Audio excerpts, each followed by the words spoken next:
That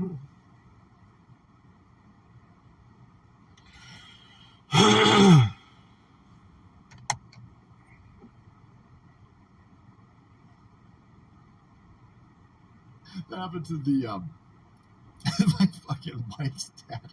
Remember, I was dating my wife. It just go, "What motherfucker?" In Spanish, of course. And I was like, "What the fuck's your dad all upset about? They stole his house. They stole his house. Fucking stupid." Oh, unleash the Rapture Boy. We'll allow it. We'll allow it. Go ahead. This place, man. Kick that purple peasant into the depths of hell. Ew. Ew. Salty. Well, there you go. Let's go back in time, though. Let's go take a look at the fruits. No pun intended. Of the labor of the people, by the way. Here is the Black Lives Matter garden. Again, I only see white idiots. I only see a bunch of AIDS-riddled vegan white people at the BLM Land Bank. Is he wearing a thong? What the fuck is this? Welcome back. Every time. Your broken system. How was your holiday, buddy? Fucking clothes. Haven't seen you in a while. Fuck's sake, you guys just can't get some hangs. Right. Again, look at this. Look at this. Driving from Pittsburgh to west of Toledo.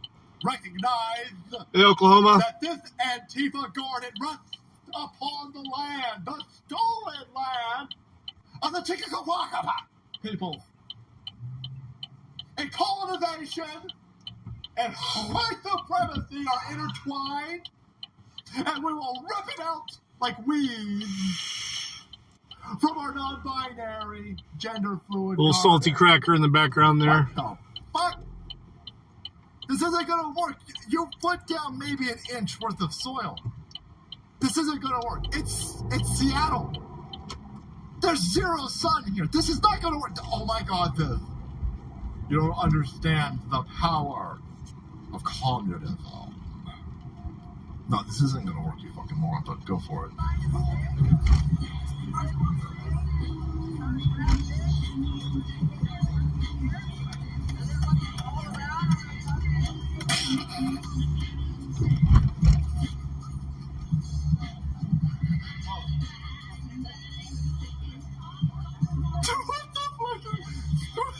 It's just fucking insane.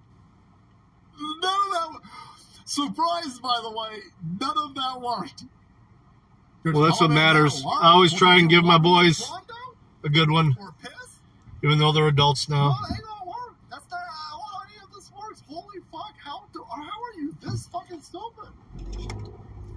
Oh, I got a fucking textbook.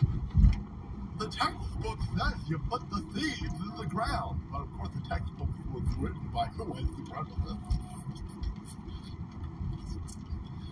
None of this is gonna work, you fucking morons. They've never done anything. I don't know. I'm getting 4,000K transfer, so I don't think it's me there, homie. They're trying to grow heroin on that, by the way. Like, oh my God, how do we grow heroin needles? Oh, well, I think we can do is you break apart a little bit of the needle and you put it in the ground and you fucking piss on it. And it turns into a needle plant. That's how it works. Yeah. Damn, that's how that works. This method. Oh, no. Oh, shit. I didn't even read that tweet. Chaz garden video I took in 2020. This is from Poso. Garden was torn down today. This meth head later beat his girlfriend to death in Chaz and killed himself in a vat of bleach in the park. Holy shit! I should have read this earlier. I would have made jokes for this. Damn it! It's fucked up. Damn it! I don't know. Let's see. Dude beat his girlfriend to death. That's not really that funny. But then he killed himself. That is funny. He put himself into a thing of bleach. They're notoriously filthy. He killed himself with an agent typically used to clean clothes. There's a joke in there, boys. Somewhere in there. Divide by 0 and then carry the 1, and then there's a joke. Filthy, dead, meth head. Yeah, I kind of know your deal, so. Yeah. I got it. So there you go. That's crazy. That's insane. I got the bleach jokes. Let's see, there it is. There's a clean kill. You fucking nerds. Tragic comedy. Hey, not a tragic man. It's a net positive for the world, boys. Right? Because they were going to arrest him. Like, well, the girlfriend that he killed, was she black? No, that was white chick. Well, was she gay? Well, she did kiss somebody in college once. Well, I don't know if that counts. Ain't no fucking buffing here. Some problem. Better check your connection, shopper. Wow, you tell me he's a meth, then I'm fucking confused. That dude's crazy. The biggest shocker over here is that he had a girlfriend. That girlfriend? Did she have the dick? Again, I don't want to make that. Anyhow, shut up, bigots. Speaking of, hey, look, we're going to open up the gates, floodgates, and let a bunch of crazy meth heads over here and destroy our country from within. Everything will be totally fine. Let's see, what do we got over here? Oh, look, this is here you go, a continuation. It's the Ukrainian grift is somewhat over. I guess now that they've killed all the able-bodied men, they've killed all the able-bodied women, they've killed all the old dudes off, and they're working on killing the mentally disabled in Ukraine on front. Like, that is insane. Fuck, I hate Ukraine. I fucking hate Ukraine. I hell want Putin to win in Ukraine. I didn't want anything to do with I was like, I don't give a fuck about Ukraine. I don't care about Ukraine. But now I'm sitting there going, okay, Ukraine's evil as fuck. Ukraine's gotta go. Ukraine's gotta go. Okay, well, you Palestinians, not even you Palestinians. The Palestinians just don't want to die. But,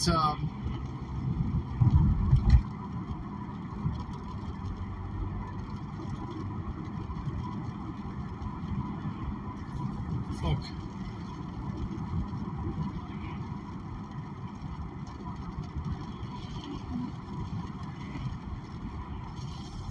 Why do I keep losing fucking vibe?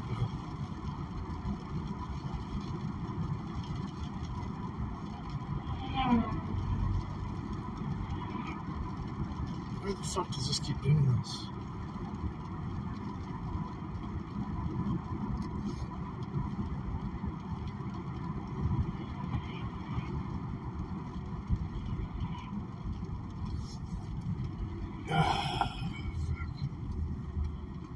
Mood.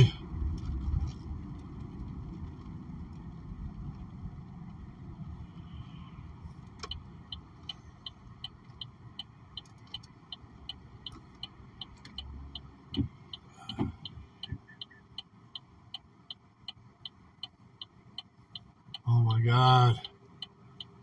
My stream keeps cutting out.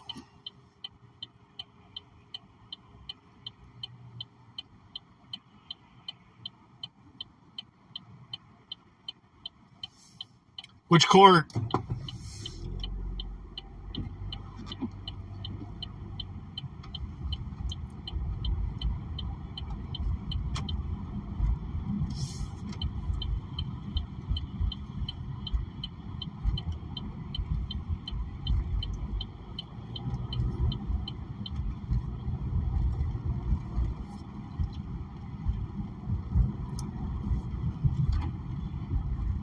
Which court?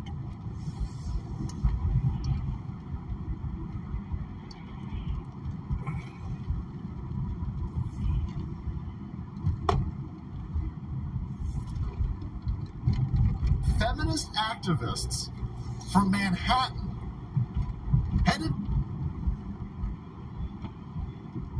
down here to LARP around as civil rights activists and pioneers against colonizations.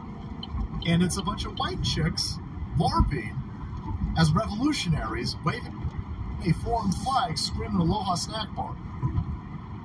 Again, crazy. Absolutely insane. He used bleach to remove a shit stain. Rambo Steed, I'll give you that one, nice. Can we see the demon?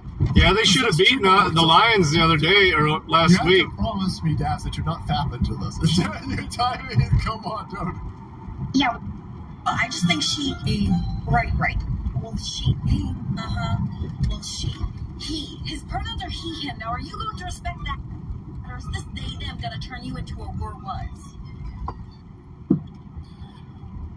You can see the merging that's going on.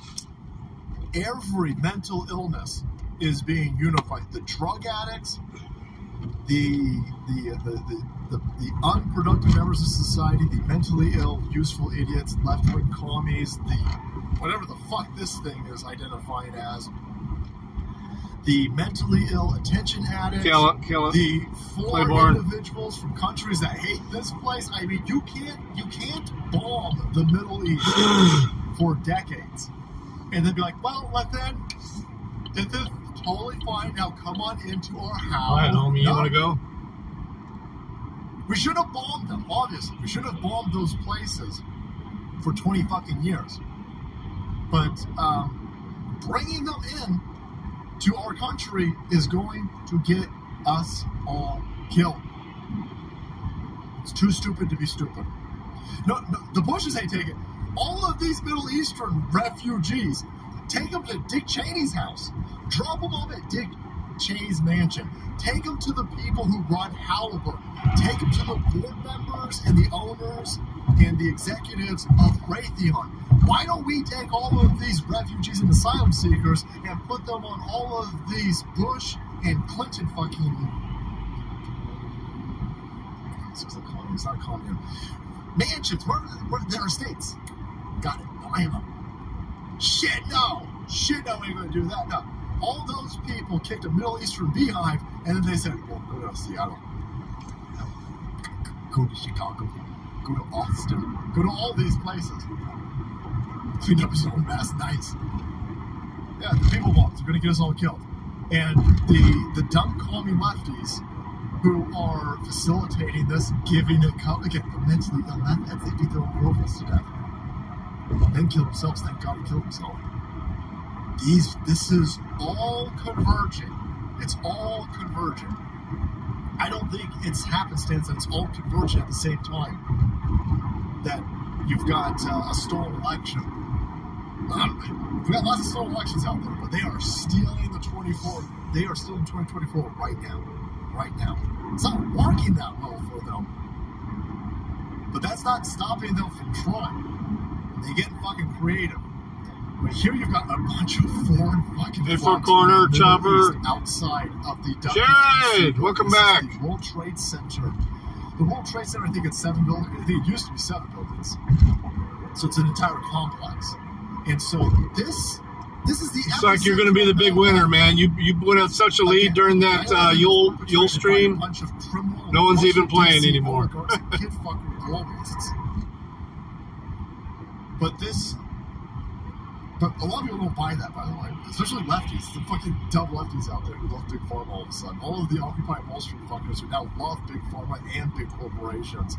Oh my God, no. By the way, they love Osama Bin Laden now. Now they fucking love Osama Bin Laden. Something like 30% of 18 to 20-something-year-olds, they have a fondness for Osama Bin Laden. 33%. That's a problem. That's going to be a gigantic. I know what's his name? Tim Pool loves the Civil War thing. We're in a civil. This country is completely schismed. You've got half this fucking country that is just absolute dead weight. They're mentally ill. They're mutilating themselves, and they're siding with ISIS. They're siding with the Taliban. They're siding with Osama bin Laden. You can't have a country unified with this. The entire point of this country is that it used to not matter if you were black. It didn't matter if you were gay. It didn't matter if you were straight. It didn't matter if you were Muslim. It didn't matter if you were Christian. Because we all had the same ties to American exceptionalism, to meritocracy, to the core foundational principles of Americana. We had that tie. So we can have these disagreements. We can have all these disagreements. You know, if you're a Muslim, you don't like Christians, okay, whatever, but, you know, we're all Americans in here. These motherfuckers ain't American. They're not American. The lefties ain't American. They hate this place. They hate the founding fathers. They hate capitalism. They hate Christianity. They hate this fucking place. They hate this place. And then on top of this, we're all pitted against each other with all these other stupid fucking things.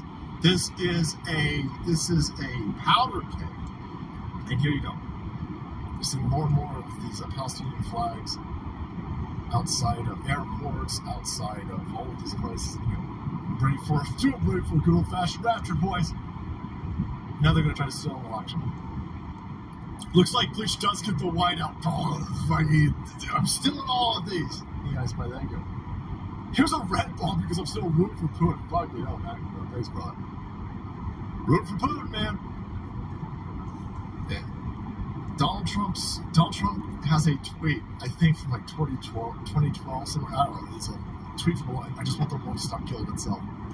That's the dude that they don't want in charge. A dude who doesn't want the world to kill itself can't have him anywhere around power. Not when these people are trying to get the world to kill itself. I mean, you're watching right now in Chicago. That place is completely fucked up. Chicago's destroyed. And the shitbag mayor of Chicago was first telling everybody that there wasn't an increase in crime. There's no increase in crime. And then there was an increase in crime that it's so high you can't avoid it. He goes, well, that's the migrants' fault because of the white people in Texas sending me engineers and scientists and rapists. So Chicago's all fucked up. Can't hide it anymore. Can't gaslight anybody anymore. And look at his response. His response is, well, if you just give black people money in Chicago, that'll fix the crime problem. Holy shit. Chicago's progressive shithead mayor, Brandon Johnson, claims reparations will help tackle the cycle of violence amid a 17% surge in crime. Yeah, I don't think that's going to work. What else you got? I'm going to need more money. I'm not giving you any money. What the fuck? I'm going to pay black people? First of all, if you're saying that a surge in violence can only be fixed by paying reparations, aren't you saying black people are causing all of the crime? I mean, isn't that racist? I could be wrong. I'm not wrong. But boy, that seems like a racist statement. If only we had more reparations, boys. Let's send a lot of... Maybe we could fix this right here with reparations. Fucking hell. Oh, man. Hey, oh my God, those are illegal. That probably has more than 9-round capacity. Where's David Hogg? Where's that bitch-ass David Hogg at? These guys have guns over here. I don't think that they filled out all of the requisite paperwork. I could be wrong. That's probably racist.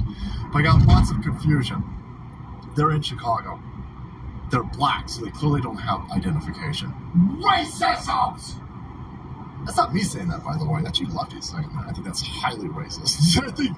I think that's an incredible amount of racism to say that black people can't figure out how to get identification. But anyway, I'm noticing a ton of black people in Chicago with guns that I would be arrested for having, but they somehow bought them without identification, following left-wing rhetoric. But if I give them money because I'm white and they're black, that will fix this problem. No, that's dumb.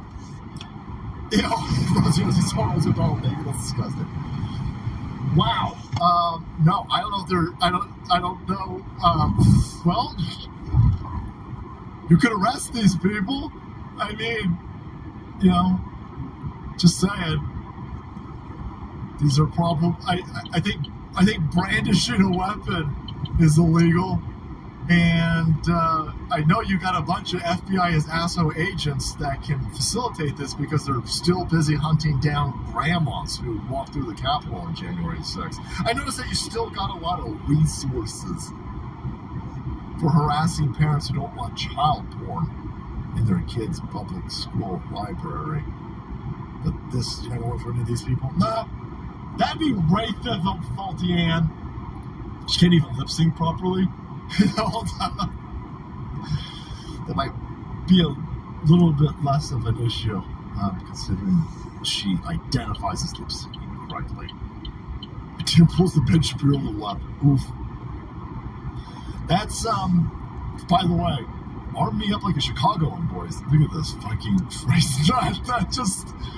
That just seems like you're violating every tenet of responsible gun ownership. But again, that's just me pushing my white supremacist beliefs on these future engineers and gun scientists, boys. Give them more money! Got it. Listen, we got a 17% surge in crime because you're white people! Filthy white cocksuckers! Give black people more money. No. Murders are down 13% this year and 20% in the 3 years, but all crime is up 17%, particularly car theft and robbery. We all need some reparations. We all need some reparations. No. You can get no reparations. You guys are destroying everything. You give me fucking shit. Go fuck yourself. Better give us reparations right now. Why? So you guys can do more stupid shit like this? This isn't Chicago, but this is coming to Chicago. Michael Oxford, boys. Santa Cruz Mountain Goat. Boy, I'm not that far from Santa Cruz. Santa Cruz has always been a little bit wonky as you get closer to the boardwalk down there. But here you go. Now they just handed out people coffins. Holy shit. Coffins with wheels, of course. There you go. At the boardwalk. We'll wait till I get out. I'm not even going to try and read until I get on the...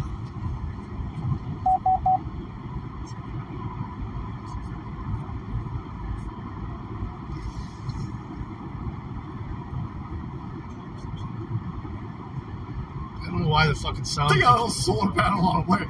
They got a little cylindrical. This one's got a flag on it. That's not a veteran stuck in there. There you go.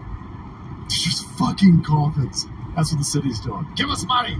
We'll fix everything. You can't fix anything. You can't get poop off the sidewalk. We ain't giving you any fucking money. We'll give the black people money.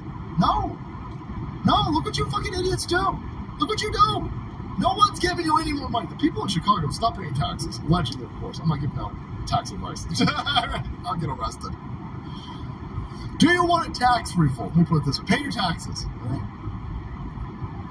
Be good tax chattel out there, of course, and pay all of your taxes in triplicate. I'm just saying, the best way to make sure that you get a tax refund is keep doing stupid shit like this. Keep enabling this. By the way, I was trying to explain to somebody how this is all a scam in California. Bullshit on that one. In all these other places as well. The government says, "Oh my God, sis, homelessness is an epidemic. We're going to have to fix it." Okay, how are we going to fix it? We're going to need some of your money. No, I won't give you any money. But we'll just fucking take it through taxes. Well, that's theft. That's fucking theft. Well, no, it's taxes. It's your civil duty. You love paying taxes. No, it's going to make it worse. And the guy goes, well, listen, we took your tax money, and we bought coffins over here, and we let these dudes do a bunch of fucking drugs, and now there's a whole bunch more. So we're going to need more of your tax money. No. Oh, no, you stole a bunch of my tax money. You made fucking homelessness worse. Yeah, so give us some more of your money. We'll just steal it from you, and then we'll dump more of it into this fucking problem, make it way worse, and then we'll say, well, listen, the way that we can fix it, we steal more money from you. It's insane. We've never paid more in taxes for homelessness in California. We've never had more homeless people. I thought Salty was in Florida. I didn't know he was in California. I was like, holy shit, that's right. It's like, yes. They do this with everything. Hey, George. This is a Marxist exploitation. They keep telling you that they'll fix shit. If we just give them more money, give them more power. We cede more of our civil liberties to these people. They steal more money from us, and then they fix. And everything that they fix gets worse. And of course, the only solution is that makes sense. Less rights for us. Yeah, I mean, we're there for a second, but they just hand out coffins now. Now they just straight up handing out coffins. What could possibly go wrong? You know what, boys? Let's let in a couple million illegal aliens. That'll fix all of these problems. Let's get all of the world's ugliest, feminist, fat fucking, Goro-looking Democrat women look like rock trolls. About 3.5 hours to go, guys. Plus the stop. I got to stop at Sheetz to get. Considering Donald Trump is the only person trying to stop any of this at that level. I mean, obviously we're all trying to stop it. Gas the only and person whatnot. who wants to stop unfettered illegal access into our country is Donald Trump, which is why they stole an election from him. Which is why they're trying. They're stealing the current election. The current election right now is being stolen in front of everybody's face. And the fucking lefties they're cheering about this.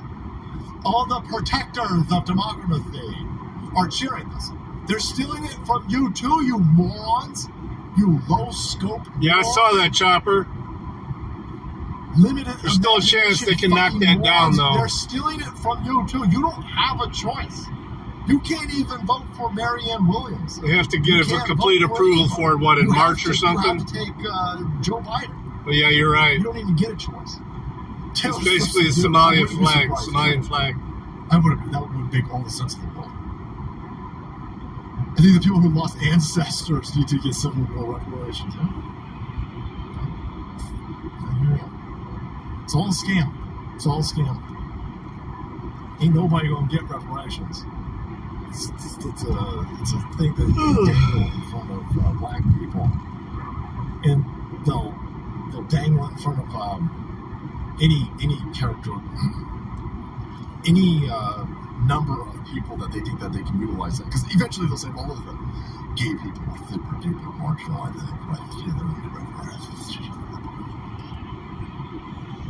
no. And the Asians. The Chinese Exclusionary Act of 1932. Reparations. Listen, the world's not a fair place. The world's not a fair place. There's no place on this planet that's ever been fair. We need to learn from the sins of our past. We need to make sure that we don't ever make them again, and we need to move forward. You're a fucking asshole. It's a big point. Big problems need big solutions.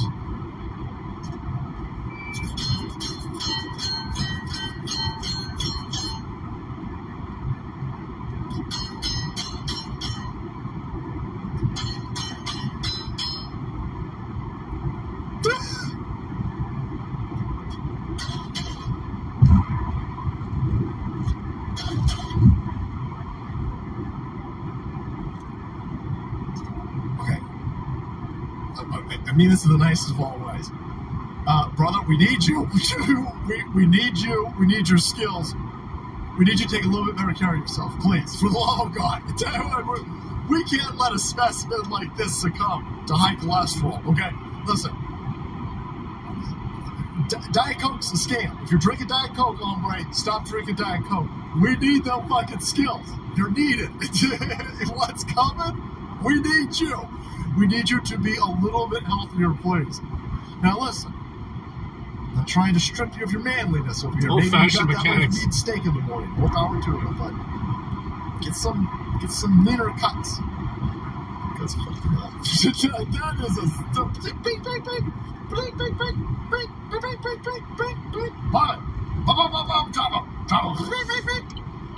What these equals comment? I'm telling you, it's all the same when it gets down to it. So, let's go and take a look at the absolute, in-your-face, unavoidable, unhideable overthrow of this country from within. They scream, insurrection. The actual insurrection is coming from the White House right now. We can prove it to you, and we'll do it right about now. I don't know how to do this, but I'm going to try to go Rumble exclusive. So let's see if I completely fuck this up. If you're listening to us on YouTube, hit the description box, find us on Rumble, head over there. If you're going to stay on YouTube, Witchcraft. I'll see you on Sunday. Really? Odds over on YouTube, thank you so much. Let's see. How's this fucking Oh no, I can't change any of this when I'm live. Okay, well, we'll find a way to turn off YouTube. I'll find a way! I'm stopping up here to get gas. Okay. It's a little bitch. Right. Some road bevers. Doing new stuff over here, so. I don't know how to turn off these other places. Well, we'll just turn YouTube off. YouTube. Alright, peace out, YouTube. Let's try that. Let's see if it stays off. We're going to stay all over now. I want him on my team during the apocalypse. Well, the apocalypse is here. The apocalypse is at that southern border, and it right in everybody's face right now. Holy shit, they're saying that this is the cartel. It's not, oh my god, it's just Mexican meatballs fleeing climate change. No, it's not. No, it's not. But that's fine, by the way. Listen, Mexico's been overthrown from the outside and from within by these socialist commies. They fucked your country up. Mexico has a vast richness of precious minerals, precious metals, beautiful landscapes. Terracotta, boys. And it's all been destroyed from within. Your socialist government sold you the fuck out. The CIA probably helped do it. The CIA's asshole. I'd love to turn the CIA over to you guys. But your place has been fucked up. You should rescue your own place. Fleeing into this place is an attempt to blow this place out, to blow it up, to bring it down, to detonate it from within. And that's gonna boy, if you thought Mexico was all fucked up, wait till this place is destroyed. Wait till this place is destroyed. The rest of Latin America is going. You thought it was bad times eating fucking zoo animals. That's going to look like the fucking Renaissance if these people get what they want. So, if this is the cartel, which people are saying, the oh my god, massive convoy of cartel trucks, they just look at, not only is the border just blown wide the fuck open, but the border crossings, yeah, fuck that. Look at this.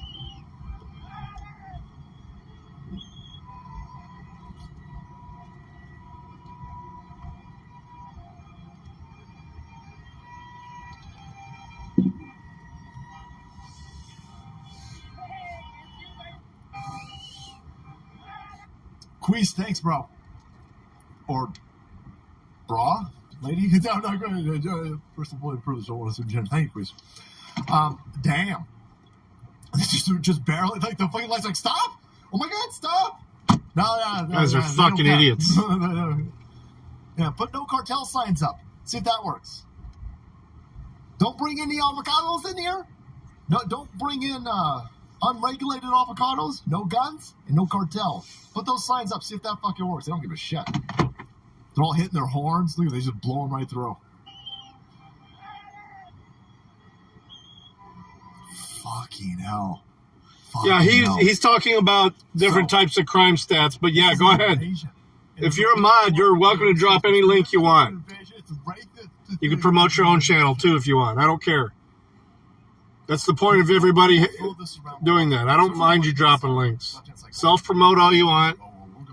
Drop links of things you think everybody would be interested in. And the biggest thing about it is that you're able to look at other new people's channels.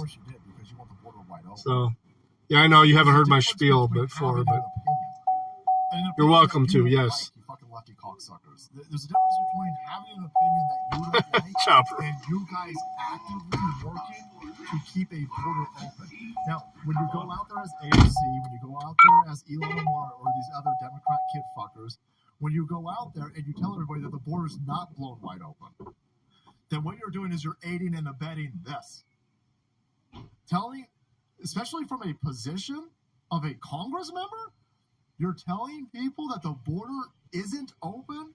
In fact, that saying the border is open is racist, and you're actively trying to shut down people who are talking about the border being open. And God help you if we find out that we've got communications between members of Congress talking to big tech, talking to Apple, talking to YouTube as asshole, talking to Twitter 1.0, and demanding that people be silenced for saying that the border's wide open. Because then we got you. We got you in open, complicit obstruction of our border in an attempt to aid and abet people breaking into our country. I mean, it don't get clearer than that when it comes to a case of fucking treason. So you better bet your fucking balls that these people are going to work to steal a fucking election, because if Donald Trump and the 100 million of us overcome a 2024 election, We are demanding. And the politics of 2024 are going to make 2016 look like fucking cookie dough making classes. You opened the fucking border open. You kept it open. You lied about the border open. You aided and abetted people blowing past our border. We want you we want you arrested and charged with actual treason. This is actual insurrection. This is actual treason. The fucking federal government has like 3 jobs enumerated in the Constitution. And one of them is enforce the fucking border. That's like the only thing. Dealing with disputes between states, the currency, and the fucking border. That's all the federal government is even supposed to be fucking doing. That's it. An abdication of your responsibility to uphold our border and make sure that we're not being overrun and invaded by fucking criminals. That is treason. Clear treason. It's explicitly stated, I think, in the 3rd article. Let's see. I think I saved it. Crazy. So AOC. AOC. You better steal a fucking election, sweetheart. Because that fucking border is... You've all seen the dirt pathways and broken barbed wire, people just walking across the border. Yeah, that's one thing. I'm not trying to even downplay that. That's fucking horrible. That's atrocious. You got 1,000+ miles of fucking border down there. There's just going to be some areas where it's impossible to fucking put a wall, obviously. But damn, that's a fucking checkpoint. You get anally searched when you come through that border. When you come through that crossing right there, if you're a fucking American citizen pleb, they anally search you. That might be too much, boys. Paul Joseph Watson, Overlord, don't cock. Salty crack. Thank you so much. Yeah, I haven't been keeping up on the nerd stuff, Norm. No offense. So I don't know if I would be that good on a non politics stream lately. There you go. And this is by the way, all you black people looking for reparations, these people are the new Democrat. This is the new grift. Go look at black families of the 30s. Go look at a black family in Chicago in like fucking 1920. They all in suits. They've got their own businesses. Their family units are intact at a higher rate than white people. Of course they are, because they're facing actual oppression and marginalization. And so they're galvanized by those extreme forces. And so the black family unit was fucking tight. And that's all been destroyed. All been destroyed by the fucking Democrat Party. I don't want to hear a fucking word for the TSA ever again. I hear you. Medical Body Area Network. It's been around 20 years. It explains the C-19 jet. Thanks, Jay. Sorry, brother. I'm just trying to keep everything moving smoothly. Delete YouTube stream. Also, please wish our snow Mexican friend Shaky Balls a Merry Christmas. Sang all the Christmas songs. Changed the word to Shaky Balls. And Grandma got run over by Shaky Balls. Space Bar. Thanks, Space Bar. I'm sorry. I fucking snapped the other day, by the way, dude. I'm so pissed. When the fucking stream wasn't working, the chat wasn't working, I was losing my shit. I already had a fucking shit day, and the thing wasn't working, and I'm so sorry, brother. Just losing my shit, man. Sorry. But it seems like it's a restream problem. Fuck you, restream! So here you've got the Mexican cartel. Now, I'm sure they're just bringing equipment, boys. I'm sure they're just bringing in beakers and other shit utilized in chemistry classes as they get ready to take on their professorships and tweed jackets at universidades all across America. No, that's probably full of fucking kids. It's probably full of drugs. It's probably full of weapons. And the fucking cartel does not mess around. The cartel is highly imaginative when it comes to killing people. I do not want to piss off the cartel. So, this is the actual treason. This is the actual insurrection. This is the actual, everything they say about Donald Trump, They're doing it. They're doing it. This is unsustainable. There's just no fucks given, by the way.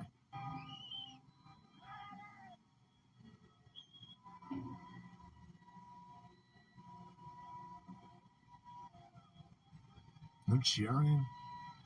That's an invasion. I mean, they're celebrating. They're like, yeah, take that, idiots. Take that, idiots. We break into your country. I know. And dumb fucking liberals are celebrating this like this is going to benefit them. This is not going to benefit any of us. This doesn't. You don't win. You think these guys like gay people, by the way? You think they like black people? You think these are progressives breaking into our country? And by the way, here's AOC. Remember when Donald Trump had less people, when Donald Trump had less migrants in detainment centers than Obama. Remember her? Going in.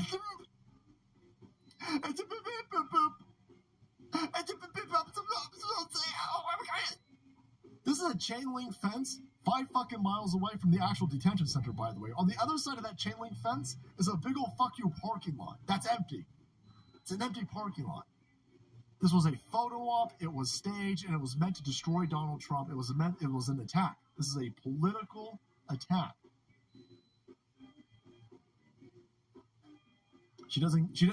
Joe Biden, so she's upset that there's 4,000 children in a detention center in whatever, I can't remember where this was at. Let's say 4,000. I'm probably being overly generous. Let's say there's 5,000. Let's say it's 10,000. Let's say there's 12,000 fucking kids being detained by Donald Trump at this detention center for this over here, right? Let's say that.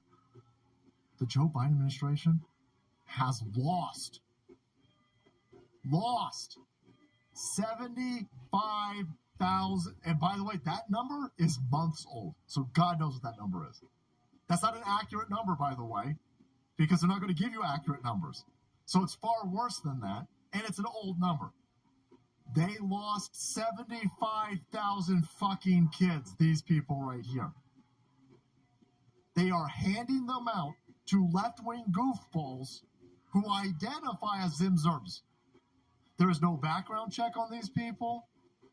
There is no history check on these we don't know who the shit these people are. It's a bunch of lefty fucking commie weirdos. They show up, they go, I'd like a kid. Excuse me, sir? I'd like one of the brown kids. You got one that's like 5. Well, yeah, we got a bunch of them. How many do you want? 5? You want to look at that person? No, they're probably fine. I don't think that person's fucking fine. It's Lord of the Rings energy.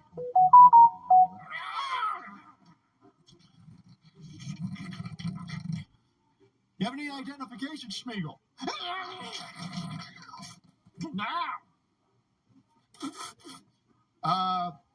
Don't give that person a kid. Don't give that person any kids. Don't give that. No. 75,000 kids lost. 75. Thanks, bro. Space, bro. Please. I'm gonna send Space Pirate. Can't have mod super chat now, so I gotta send you a gift card. Replenish your funds. Treason. Make capital punishment great again. I'm gonna go with that, Mac. I don't want to get fucking arrested. Oh my god, I can't believe you said they did a oh shit, you guys hear them? I can't remember the guy's name. The dude from Dukes of Hazzard. Was it Dukes of Hazzard? Brr. Yeah, that's snow, guys. We weren't supposed to get any till Sunday, but here it is. Has blown apart our border. He has allowed foreign invaders. He has committed treason, and the consequences of treason. The federal government, like, that's a threat. What up, Snoop Dogg, yo? What up, Snoop Dogg, bro? Huh? Yeah, the FBI's gonna come get me, man. The cartel will kill you. Cartel will kill you at 3. Cartel won't even kill you at 3 a.m. Cartel will take you at 3 a.m. Oh shit! Ain't nobody here. Overpass and just let you die slowly. According to this. And everybody knows not to. All right then. Well, we're heading home. Hang people on the fucking overpass, and everybody knows to not help. Like keep going, or they'll go get your family. They won't even get you. They'll get your fucking cartel. What books are they reading, Abe? What happens if they start this at military installations? Do we fight back or are they ordered to stand down? They're ordered to stand down. They're ordered to stand down. Shit, we used to send special forces into Somalia and be like, listen, you gotta wait till they shoot at you. What? No, we only gotta shoot at you for about 4 hours and 26 minutes. 32 seconds. Why? Oh, we don't want to be seen as racism. Yeah. So prison sucks. Let all these fucking dudes shoot at us? It says zeros all the way across the board. 4 or 5 hours? Yeah. I know if I go to the individual formats, it'll be different, but it's weird. They're already attacking our military bases, again, because this totally compromised fucking criminal illegitimate regime is, holy shit. This is, by the way, Tony Schaefer. Holy shit. What a savage. What an absolute savage.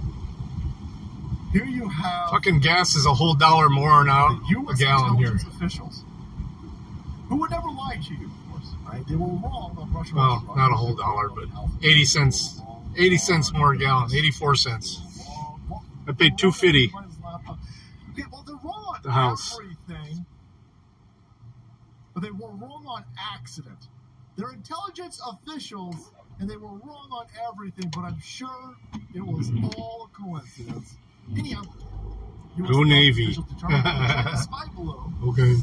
That flew over more than half of our fucking country, completely unmolested. They flew a fucking balloon. A balloon. AOL ass raping you digitally. They going through your motherfucking phone. They got your emails. They handed all your fucking data over to the motherfucking NSA. You say that sex is binary, and these motherfuckers know it. But somehow they don't want to hold it. It's using motherfucking AT&T. $5, yeah. It's using AT&T. You didn't know this? You let it for 3 fucking days? For 3 days. It's artificially low now. They just stopped filling the reserves for a while. You didn't know? How did you not know? Of course they knew.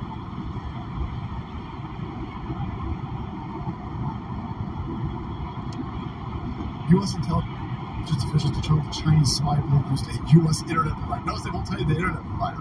So we've got an internet provider out there that aided and abetted a fucking spy balloon for days. For days. And you won't give us the name? That's how you know it wasn't fucking Twitter. They did not use Twitter. That's for sure. They used to. If Elon Musk was if this had anything to do with Elon Musk, they would drop his fucking name.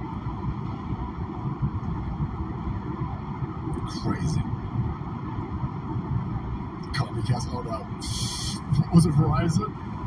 I don't know. Where is T-Mobile? Joe New. Yep. Did we just shit out? Everything's good on this end.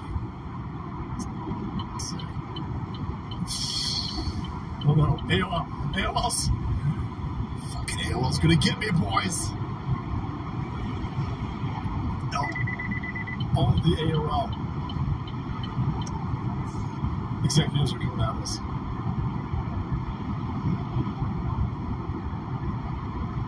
We glitched back. Super slow. Cool. All right, all good. All right. Just make sure that. No, that's good. All right. As long as we're not dropping frames, because then we're punching shit over here. There you got telecom interruption, totally on accident, of course. Okay. And by the way, not only is the border blown wide open, not only is the airspace completely wide open. Thanks, ladies. They're all working together to pretend like nothing. Oh yeah, no. The telecommunications corporations, the two of them that actually exist still, they all work for the deep state. They're all completely intertwined. That's why you saw a massive Christmas Day explosion at an AT&T building that was a hardened facility masquerading around as a fucking AT&T hub. It got bloated up. It got hit with a fucking bunker-busting missile. Sidewinder approved. There's a war going on. There's a war. Deep state. And they're utilizing more than just kinetic weapons. Obviously, people bombs. They've sold us out to the Chicoms. The Chinese are floating fucking balloons over. How embarrassing. How embarrassing. Balloons. Balloons. And they said, nothing to see here. They won't give you the name of this telecommunication corporation that was helping. And then they continue to gaslight, tell everybody, hey, the border, don't you question that border. That border's fine. Oh, it's fine. I can look. The dude who's definitely not going to be running for president in a few weeks, he's telling you the border's fine, Mac. No, it's not. Come on. This whole damn border debate is made up. Oh, it's made up. Oh, this whole damn border debate is made up. It's made up. This whole damn... Arrest him. Yeah, that's an arrest. The border is just made up. Don't worry about it. I know, big old fuck you. 757's flying around for 48 minutes completely unmolested. That's fun. Airplanes that are not communicating with any towers, airplanes that have turned off their transponders, they're going to fly around for 48 fucking minutes. Nobody's going to scramble jets. NORAD's not going to worry. Everything's fine. No, everything's shut down. We in a 20-plus year long shutdown. Stand down. We're under attack. Oh, damn. Oh, I'm all indignant. Look at me. I got righteous indignation over here. I'm going to use a curse word. This dude beats his wife. When he's not cheating on his wife, I got papers on that. So fuck you. Come at me, bro. This guy's a fucking piece of shit. He's definitely running. I am so sorry. As a Californian, I would like to take a moment to humbly again apologize that we are going to send this shithead to go steal an election. This fucking state let you guys down. I'm sorry. I'm sorry. This whole damn, look at me, I said damn. I'm a big boy. I woke up today with my big boy pants on and I said a big boy word. I said damn. Oh. This whole damn border debate is made up. Holy shit. I need more of these dudes at the border. Steak and eggs for breakfast. Send this man and all of his homeboys to the border. Yeah, no, it's all... Shut up, bigots.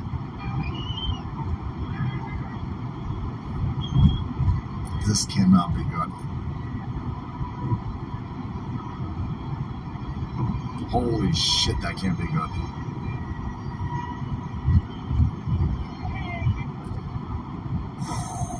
Okay, right. But listen, Newsom told me that you're a racist if you have any questions about the border. Well, let's go down to the border and let's go take a look. Yeah, I refuse to vote too. This guy has to say. This guy lives in San Diego. Oh, San Diego! They're my property. I do not condone this. I've asked the Border Patrol to stop it. I just have to allow them to go through my property. Where are you from? Holy shit! We're in so much trouble! You know, there's a lot of people out there like, holy fuck, man. It's a Mexican invasion. The Mexicans? Listen, as we're being... This is going to sound highly racist. And listen, it's maybe slightly biased considering I want my dick chopped off tonight. But, listen. in the grand, I want my border sealed up. I want my border enforced. I want a big old fuck you. I want a wall that you can see from space. Fuck you, China. That being said, with the current situation or current predicament, the Mexicans are the least of my concern. It's the holidays. A lot of people are taking time off now. Mexicans are the least of my concern. I took a few days off. The people that are coming over this fucking border It was nice. are coming over from all over. The Mexicans are done. All the Mexicans that wanted to jump the border, they jumped the border way back when Bush opened the fucking thing up. There ain't no Mexicans jumping over the border anymore. The Mexicans are leaving. The fucking dumb Mexicans. There's a whole bunch of Mexicans trying to get the fuck out of this place. Like, I got this shit out of here. Muévelo. No, that's just guys. Where are you from? I'm from Turkey. Uh-oh. Shit. Don't worry. We're a NATO member. Yeah, I don't trust NATO. That don't want fuck. I don't give a fuck. NATO. I hate NATO. Fuck NATO. Hey, don't worry. We part of the UN. Fuck the UN. I hate NATO. I hate the UN. This is video shot by Brian Silvas, whose property is up against the U.S.-Mexico border in eastern San Diego County, California. He bought the land 2 years ago, but in the last 6 months, he's been dealing with a surge of people passing through his backyard. Follow the road that way. Just like this fucking poor dude. There's nothing he can do. He can't enforce his own property lines. He can't shoot these people. Ain't nobody gonna come arrest them. Shit, no. No, he's just like, please just get the fuck off just get off my property. He's seeing people from Russians, for the lefties who are so concerned, and they see Russia. The Russia crowd is not at all concerned about how many Russians are coming over that border. A shit ton of Russians, a shit ton of Libyans, Moroccans, Azerbaijanians. Everybody's coming over that border. Everybody, the entire world knows that the border. The only people who don't know that the border is blown right the fuck open are these unfuckable feminist liberals. And they just. He did. By the way, he don't even look right. He looks like. This is Brian Silvas over here. This dude is a Mexican. He's like, and they just come in while they're there. Like, this family's like, hey. 6 months, he's been dealing with a surge of people passing through his backyard. Follow the road that way. Look at that. As soon as we arrived, we encountered about a dozen walking right in. It's a pretty simple cross over into the U.S. And like that family, it's not that hard. They just stepped in and they're here. Yeah, look at this footage up here. Look at this. So, all of these future engineers and scientists, arborists probably, what they're doing is they're jumping over the border, and now they're just setting up big old tent cities. They're cutting down people's trees. People are sitting there going, whoa, what the fuck's my tree at? Well, those people from Turkey just took it. Yeah, all those dudes right there in fucking Syria, yeah, they took your tree. Yeah, they're building a fucking tent city down the block. Look at this. It's like Call of Duty footage over here. The first one. And not like the first Modern Warfare one, not like Call of Duty, I think, started with World War II. Anyway, shut up. Nerds! Look at this. Holy fuck. That's every day. It's every minute of every day. There's millions of people coming over that border. So. Hey, shut up. Shut up, idiots. Stupid idiots. This whole damn border debate is made up. It's made up. This whole damn border debate. Yeah, I mean, Mexicans don't want illegal. Mexicans don't want, listen, illegal alien Mexicans and legal Mexicans who migrated legally here don't want illegal. Nobody, only dumb liberals, only stupid global moron liberals are like, oh my god, with the unfettered immigration and illegal immigration at that, that's totally fine. No! No, that's not fine. We're all going to pay the price for this. Even the people breaking into this place. They're lying to everybody. No, first of all, no rational person is on board with this, which is why they are lying, which is why they're spending all of this money, all of this resources, all of this time. They're constantly trying to gaslight everybody that this is totally fine, that you're actually not seeing this. Joe Biden's done more than anybody when it comes to regulating that border. It is my testimony that the border is secure. The president has worked very hard to implement a strategy when it comes to the border that is humane, safe, and has orderly enforcement. Things are going to the border, so Much better than you all expected. We have a secure border in that is a priority for any nation, including ours and our administration. We have responded with a model approach. I mean, holy shit. So, holy shit. We're going to make tribunals great again. You have to. This is the death of this country. It's the death of any country. No country can exist where you don't enforce its borders. You have to protect them. You can't just have people. No country has done this, ever. In the history of countries. The only time you see this is when a place is about to be collapsed. And they're being collapsed on purpose. They're being collapsed from within. And that's what you're seeing. I don't understand that either, Clearwater. So these people, they're either, if you want to play along with the narrative over here and buy what they're selling, which again no reasonable person would ever do, they're inept. They're inept. That's the head of the Department of Homeland Security, which shouldn't even be a thing, but it is. So let's pretend that it should be functioning. If they're not lying, then they're inept. If they're not inept, then they're lying and they're criminal. There's no way out of this. There's no third fucking option. There's no third door. Don't worry about raising a third fucking curtain. No. They're either inept or they're criminals. And the ineptitude is of the borders clearly blown wide the fuck open. It's blown wide the shit open. This is an actual insurrection. This is an abdication of responsibilities so large that they can't hide it. This gaslighting isn't working, and everybody is understanding what's happening over here.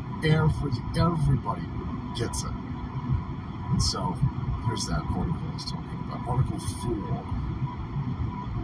Roman numerals, boys. Racism. Article 4, Section 4 of the Constitution requires our government to protect and defend our borders. Yes. You have a union of independent states that are allowing their citizens to be tax chattel for a federal fucking government. That's for a reason, and very few reasons. And the main one is to enforce the fucking border. Article 4, Section 4 requires the government to protect and defend the border. If the government does not, by Constitution, by virtue of the main part herein, authorizes the free citizens to defend themselves and their state in place of a treasonous government. It's treason. It's obviously, clearly treason to open up your borders and let foreign nationals flood the fuck in. Not only that part alone is just flat out treason, but then to go out and go on television, to have articles written, to propagate propaganda telling everybody that the border is not open. No. The border is in fact, both parties are full of shit. One may be a little bit more than the other, but both parties are full of shit. Now you've got treason. You've got the act of treason, and now you've actually got the intent. Because you wouldn't lie about this, you wouldn't cover it up, and you wouldn't aid and abet if you didn't have criminal intent. You can't just accidentally do treason. But should they feign ignorance? No. You lied about it for years.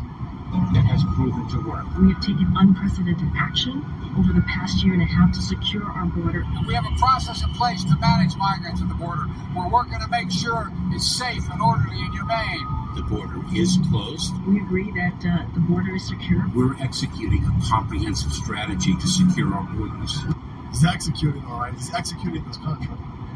All on purpose, all planned. Salty Cracker versus Owen Schroyer versus Jeremy for the quarter. Probably the match of King of the Hill. The battle of the beards. Nobody's got a better beard than Owen Schroyer. It's super duper straight. Super duper straight. Sorry, some old dude found the elf check. A nation can survive its fools and even the ambitious, but it cannot survive treason from within. Marcus Tullius Cicero. Yeah. You at this point cannot tell me, or any sane person, or any reasonable person, that this isn't done on purpose. By the way, she's the border czar. And nobody from this laptop media is asking her two questions. Number one, why is her neck so fucked up? Why does your neck look like a pack of fucking hot dogs? We've got lots of blue. Number two, what have you done at the border's way worse? And she ain't gonna talk about it. The Joe Biden administration, his team set that chick up. They're like, she's the border czar. She wanted, boy, I'll bet you she threw some chairs, because that's an attack on her. That's the Biden clique reining this dumb bitch in. She's a fucking useful moron over here. Yeah, boy, they fucked her real good. Not the way that she usually likes it, by the way. Everybody needs to go through John Wick training. Salty chick, I like this. Oh yeah, love one another. Salty Armenians welcome to. I think if you do exclamation point love, it also does something similar. God protect us all. Every place has its individuals that are just really going to be a massive problem. And you are going to see all those coexist motherfuckers are going to find out real fast that this planet It's not going to stop, nor should we want it to stop. And as a matter of fact, it's one of the things I think we can be most proud of. So there's a second thing in that black box: an unrelenting stream of immigration, non-stop. Oh, non-stop. Non-stop. Folks like me who are Caucasian of European descent, for the first time in 2017, will be in an absolute minority in the United States. Whoa. Okay, I don't know what the fuck just happened.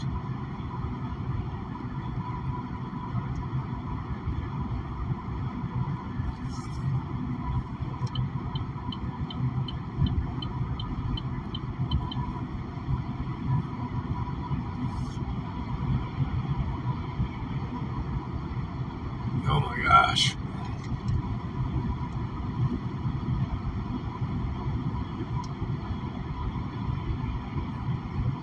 Hey, Albie.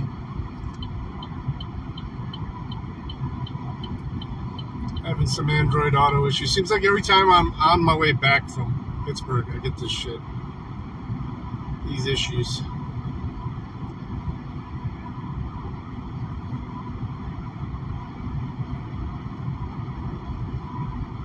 Let me reset Android Auto real quick.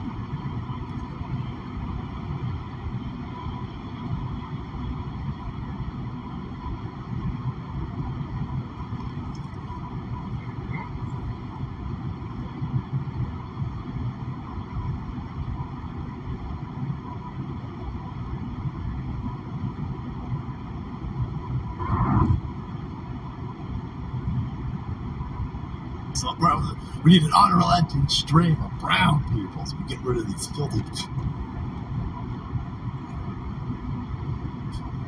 white people. This white European stuff gotta get rid of it. It'd be a good thing by 2017. Well, Donald Trump won. Donald Trump and 75 million of us overcame a criminal oligarchy, and we impeded your ability to wash out to Europe and stop making Europe against somebody wanting this country right to us. Like, go fuck yourself. Go fuck yourself, weirdo. It's always been the plan, boys. It's always been the plan, and that plan is taking place. Hope you did too, all LB. across the planet. It's not just this country, man. They doing it. What you doing for New Year's? It is France. No, Spain. Sorry. It all looks the same.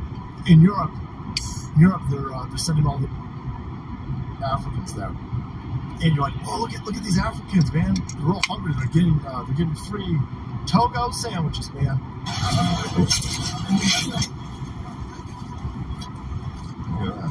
Hold on a second. Oh, that's a good looking sandwich. Oh, he doesn't like it. Oh, he's spitting it on the ground. Oh, that's because that's not a sandwich. They're all getting phones. They're all getting brand new iPhones. Which is weird because I had to pay for my phone, but then again, I have a filthy fucking white European crackers, so maybe I deserved it. Fucking hell, look at that. Wow, what could possibly do this fucking white chick? Okay. Oh my god, man! Welcome to España. Here in España, we're super duper progressive, and so we're gonna give you our country and some free phone. Now, please don't rape any of us. No, y'all gonna get raped. Dude, look at this dude. Look at this guy's gonna fucking rape you and then eat you. You're in a lot of trouble, white lady. So, yeah, literally. They're just throwing shit on the ground. Yeah, these motherfuckers have never seen a trash can. They're coming from places of this planet that have, again, been run by UN emboldened warlords. So these motherfuckers have never seen running water. They've never seen a toilet. They've never seen electricity. They're fresh off this fucking boat. They're on the beach still, and white liberal women run up to them and go, oh my god, man! I'm super duper not racist. Here's a phone, and here's my vagina. No.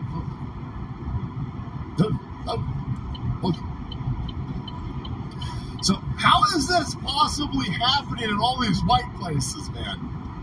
No brown or black place on this country is demonizing their own people and saying, you gotta let the fucking white people in here. It's very important that we take Somalia. We got all these fucking black people in Somalia. This is important. We need multiculturalism, and we need to have a government of Somalia that has some white representation. Nobody's saying stupid shit like that in any other country other than Western civilization because we're under attack, and it's happening in every single one. Everyone. Estonia to London to Canada to America, it's all the same fucking plan. It's all the same plan. Canada's also, yep, Canada's also being invaded, yep. Yeah.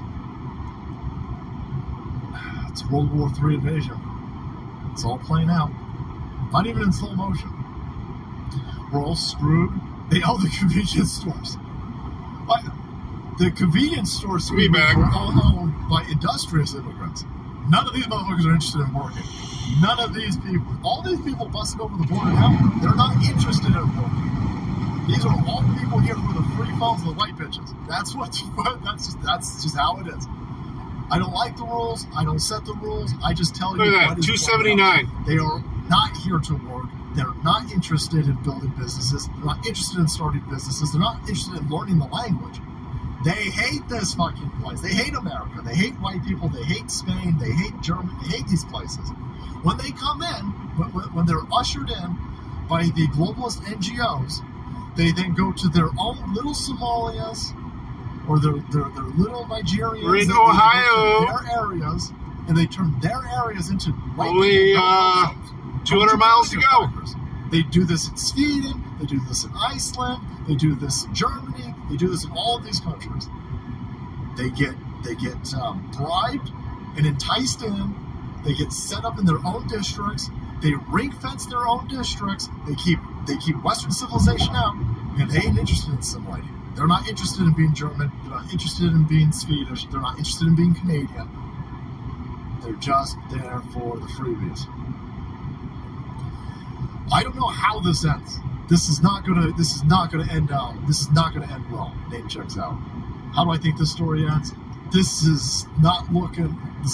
There is a Hail Mary last ditch chance for Americans to take back their country in a peaceful manner. This is we're running very low on time.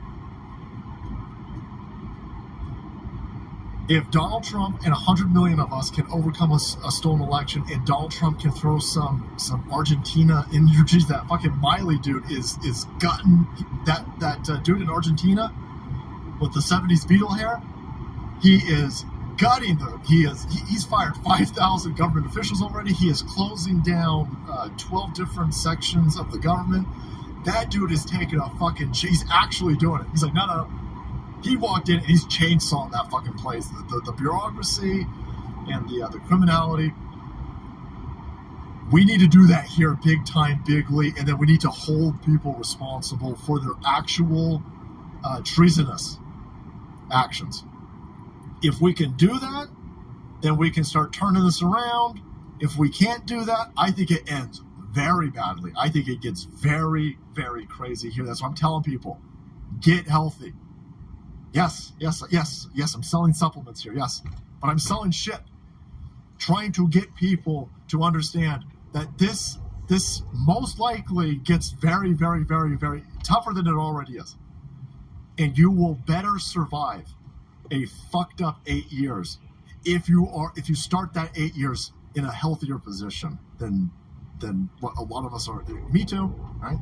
Okay, nothing looks like it's working there, so hopefully that checked me in there. You gotta cut soda. Diet Coke ain't fucking diet. That's just not a diet. Listen, you don't need to drink Field of Grains, but drink water. Right? You don't need to take testosterone, but lift some weights. We got a long road ahead of us, and if you've got a lot of weight on you, if you're hey Rosie, in an unhealthy situation, you're going to be in a bad way. I got a feeling if we can't turn this shit around. So slow, go. I'm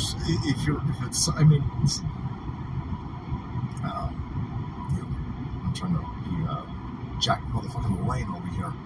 But I'm not telling you don't eat fucking fast food anymore. I'm not saying don't drink soda anymore. I'm not telling you to cut out fucking shit. I'm saying just take one thing slowly. Do some shit slowly. Here's 3 for next 30. Next year we have 40,000 streams. That'd be fucking crazy, Grumble. That'd be crazy. Thank you. So these people ain't fucking around, man. See, I look at this guy right now. You're just saying in general. Energy. I respect the craft. I am. We all should be trying to do something better for our bodies, is basically what he's saying. You're in a lot of trouble. You're in a lot of trouble. I ain't trying to shit on anybody. I'm just trying to say. One less soda. Just mark down how much soda you're fucking drinking. And then just gradually start cutting that shit out. Please. I mean, fuck. Dude, come on. We need you. I mean, we need you. Holy shit. Holy shit. They are openly destroying this place. For fuck's sake, they flew a goddamn spy balloon over our country for 3 days. 3 days. The sky is open. The border is open. The border way open. Everything's fine. Everything's fine. Go back to sleep. No, we ain't going to sleep. We ain't going to sleep. We ain't going to sleep. You see what you're doing over here. The allegedly Satanist Anton Levy is Taylor Swift's father, and he just started seeing the Taylor. That's crazy. I don't know what's going on, but I know that it's no good. They want us dead, and they're not even subtle about it. Here is German TV promotion replacement plan. And even if you can't quit soda, drink something with real sugar in it instead of corn syrup. Don't drink any of this fucking diet shit. It's worse for you than the regular. CO2 emitters. Again, a white German fucking little. I drink a lot of water too. I love my conservative ladies out there. Love you conservative ladies. There is an aspect of we're different. Men and women are different. Men are far from fucking perfect. We crazy. We crazy. Women are very bold. women, for whatever, God bless you. You guys can make other humans. You're fucking superhumans. You guys are nice raid, guys. Congratulations. There's a side effect to that, and I don't know if that's what makes you guys so awesome as mothers. But this chick's sitting there going, well, listen, CO2 and climate change is super duper bad. Okay, all right. So what's the plan here? Well, it's bringing in a bunch of black people, and all you white women need to stop breathing. Come on, ain't no black person saying shit like that. No black person is telling other black people to stop breathing. And, this is a weapon aimed at white people by white women who are liberals. Weak, dumb, white liberal women, man. They're suicide. They're addicted to suicide. Fuck that Diet Coke, poison. Yeah, I don't know what it is about Diet Coke, salty crazy big brother, but Diet Coke, every person who I've ever seen, like every woman in my family is trying to lose weight, like every aunt, every teacher, everybody, every woman, and they're like, oh, I'm gonna drink Diet. And there's something in Diet Coke that makes you gain weight. I think it's the fake calories.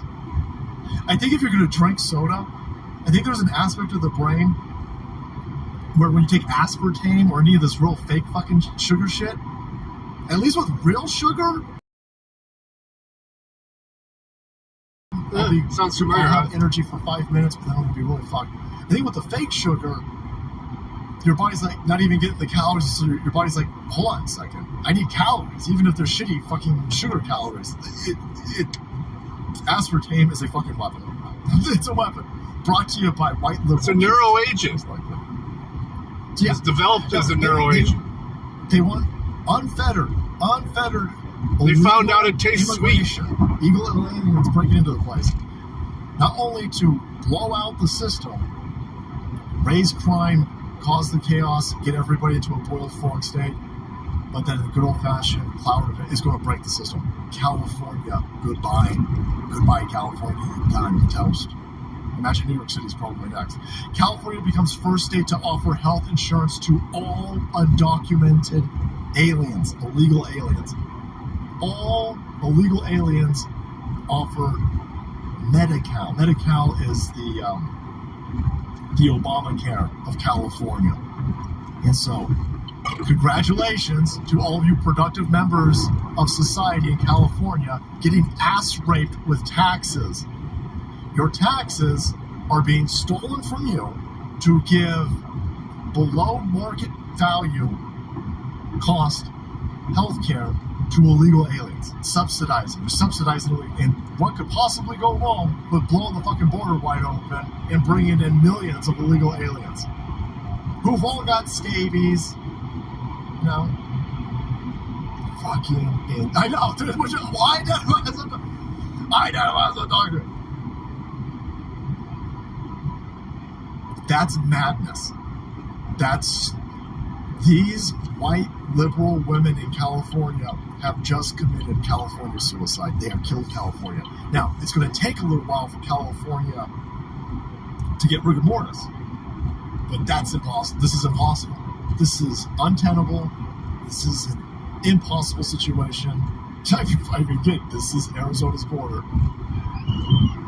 Fucking hell. I get it, Rosie.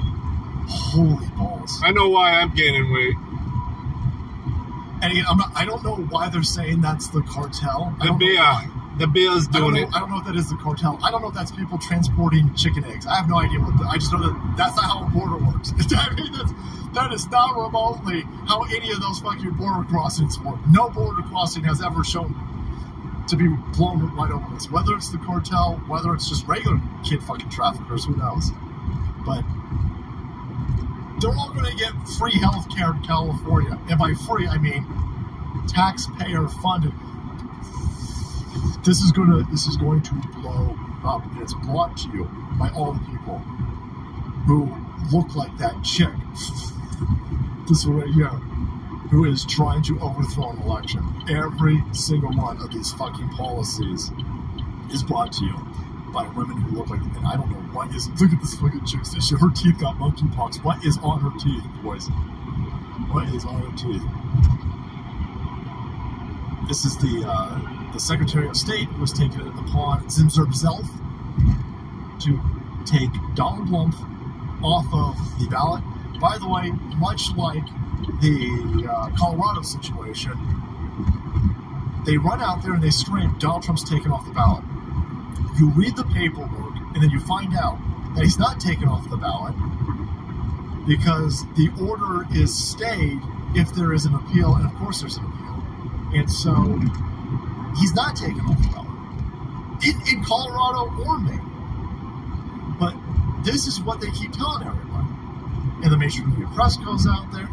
Here's the details of this NBC News. Don't eat right before bedtime either. That's one of the worst things. I do it all the time, and it fucking Maine Secretary of State disqualifies Trump from primary ballot. No, she didn't. No, she didn't.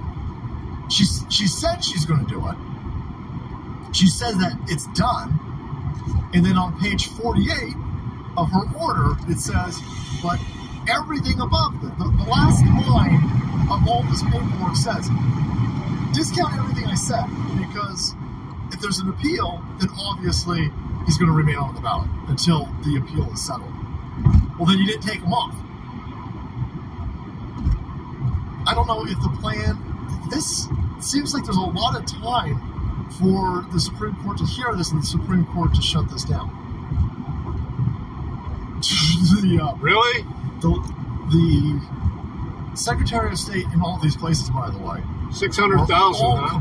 Popular votes. Completely partisan, and they're all working in coordination, by the way. People are pointing out that here are all these chicks that are doing this. Here's the Michigan chick that tried. The Michigan chick tried but failed. I'm gonna stay my guess on that until I find out. Over 10 years ago, and that is election sabotage. Is a crystal clear example of what's happening all across the country. So we need to organize to make sure we have better leaders in positions of power to fight back against that. Secretary Benson talked about... You're sabotaging our elections. Oh my God, the biggest threat to democracy is election sabotage. Okay, so what are you going to do? Well, I'm going to kick Donald Trump off the ballot. Well, then you're sabotaging the election. That's kind of what you're doing. And so the ACLU and the SPLC, you fucking criminals, they're all working together with George Soros money in all of these places, and they're screaming how they're protecting democracy. And the way that they're protecting democracy is that they are not allowing 100 million people vote for Donald Trump to save democracy. Which is a little bit weird, because that's not how anything works. 7, 8, I'm George, 8. To air and CO2 emitter. Smell a new shit. I don't vote at all, so. I can't imagine what could be in this semi-truck. But if I did, it would be Trump. I'll tell you that. Nothing good. Over the current candidate, be Trump. Orange man being sabotaged. If you don't know what that means, you gotta go look that clip up. That clip's gotta be out there somewhere. Fucking William Shatner losing his shit. Given the two? Hell yeah. I know how comfortable I was monetarily while Trump was in office, and how I have to work I worked 3 jobs before because I liked money. I liked banking money. Now I work 3 jobs to pay my bills. See you, Rosie. Wow, that's weird. That's weird. That the pussy hat wearing, Trump hating lunatic over here, working with a bunch of other unfuckable hags, goes out in coordinated effort with George Soros money and says, looks like we need to get rid of Donald Trump in order to save democracy. That's not how it works. Guys, let me know if someone big goes live, because I might not see it pop up on my phone. Fucking line, even ABC News. Oh, that's just suicide. This is what happened. Did I scare her off by saying that? I don't vote, so it don't matter. That's how I feel. I mean, between the two, come on. Because the U.S. Constitution does not tolerate an assault on our foundations of our government. Well, except for the fact when this illegitimate criminal government that's Oh, wow, she broke her toe. Damn, Rosie, I'm sorry. Then everything's fine, right? You dumb bitch. Hope you feel better. Elevate that shit. And so, my obligation under Maine state some law fentanyl. was to issue a decision very quickly. Not I'm just putting kidding. it under Maine law. Unless it's but prescribed. the United States Supreme Court. Well, why not? You shouldn't be taking that, though, unless you're on, like, And then it says, stage 4 cancer. I state the impact or the effect of my decision pending the opportunity to appeal. A little bit of weed might help, though. Because I think it's really important recognizing how fast the timeline is, but also recognize that the requirements that I asked. It stayed. It stayed. So she didn't do anything. But there is a very interesting aspect of what they're doing. They're holding the printing of ballots hostage for this to play out. And I'm wondering if that is a vector of attack. Where is the Psycho Maine Secretary of State says no ballots will be printed until Supreme Court rules on Trump eligibility. So I imagine that's what Colorado's going to do. I imagine that's what all these other places are going to do. So they're not going to print ballots. They're not going. All of these left-wing crazy Democrat places, I don't even think Michigan, I don't think Maine, I don't think these even are Democrat places. I think these are areas that Trump won but were stolen, obviously. But they're all going to not balance. Okay, well, we haven't even finished the primaries. I don't think we've technically started them. It's the caucuses are going the beginning stages right now. But what's the plan here? Is this bullshit attempt that they're doing right now, where they're avoiding printing up ballots? Is this is wild speculation, by the way. Right? I've got no proof. I've got no receipts. I'm just trying to comprehend. Why do they need a reason to not print ballots? It has nothing to do with Trump, by the way. None of this is going to. Even with this fucked up Supreme Court, I don't think the Supreme Court. So the Supreme Court's going to be pushed into this decision. I imagine the Supreme Court is going to say, listen, we're not going to be able to get involved. I don't see anybody doxing. The people don't want to accuse you of doxing. I think that's obviously where this is going, because the only other option where they say, no, Donald Trump can be kicked off. Boy, maybe that's the chaos they're looking for. Who knows? I don't trust any of these fucking Supreme Court cocksuckers other than Thomas. Oh, no, any doxing. But they don't want to print the ballots up. That Iran person earlier, what the fuck was that? Has anybody ever seen that person in anybody else's chat? That was so weird. I think Donald Trump's plan was to detonate Joe Biden politically. Dude was dropping his address and his last four of his social in the chat.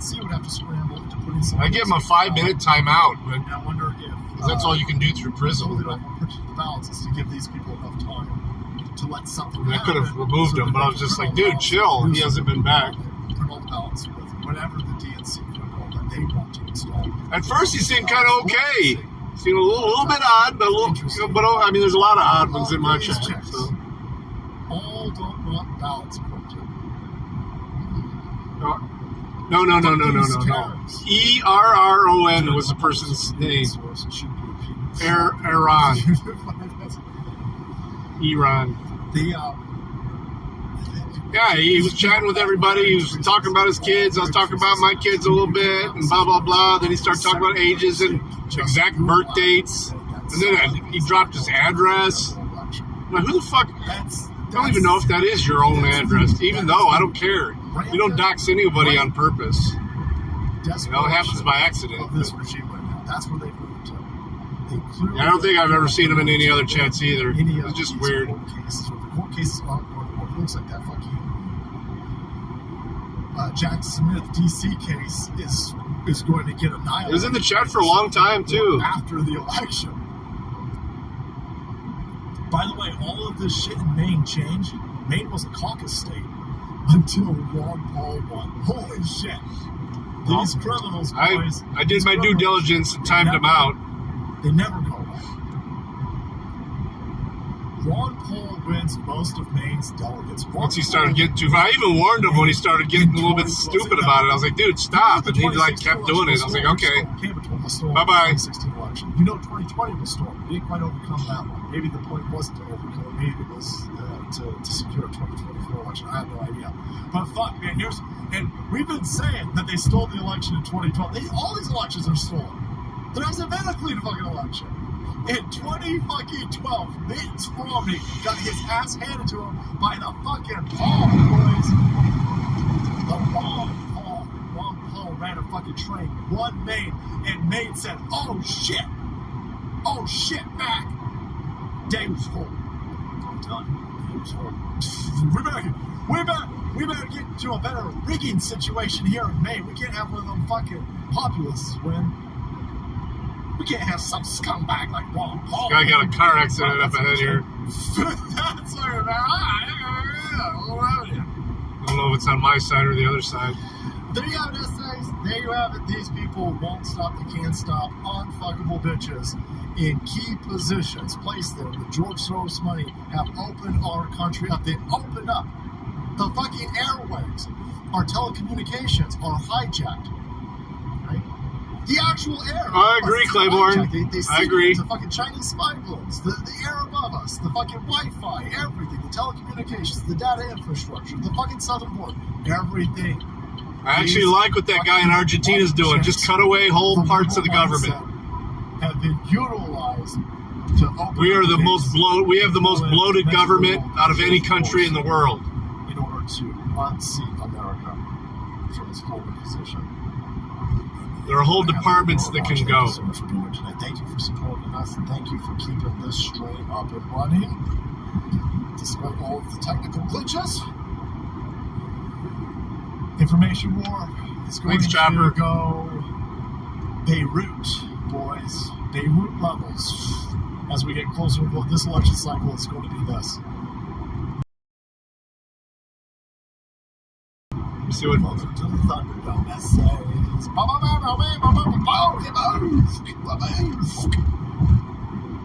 Same everyone. Yeah, Federal Reserve. Slow. Situations like this. Go back to the gold standard. Yeah, it's going to make a lot of our money useless, but go back to the gold standard. I personally believe that there's no gold left. I can't drive. 65. Thanks so much to the mods. Thanks, Matt. How does the end result work? Let's see. Does anything work? Oh.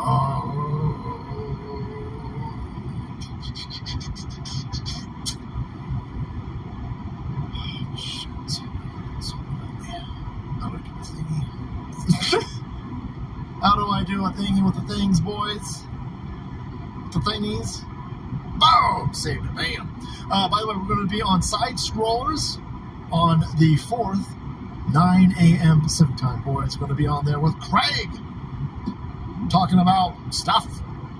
Thank you so much to the mods, American Floats, Fun Sultanator, Reverend Rant, Salty D, Alien Testosterone, Jim Russell, more of them, Space Pirate Ivan, Papa Cotton, Rapid Alaskan, Adrian, CEO Supreme, Shun Gospel, Nugs, and Infect. I honestly believe about half the military will say fuck you.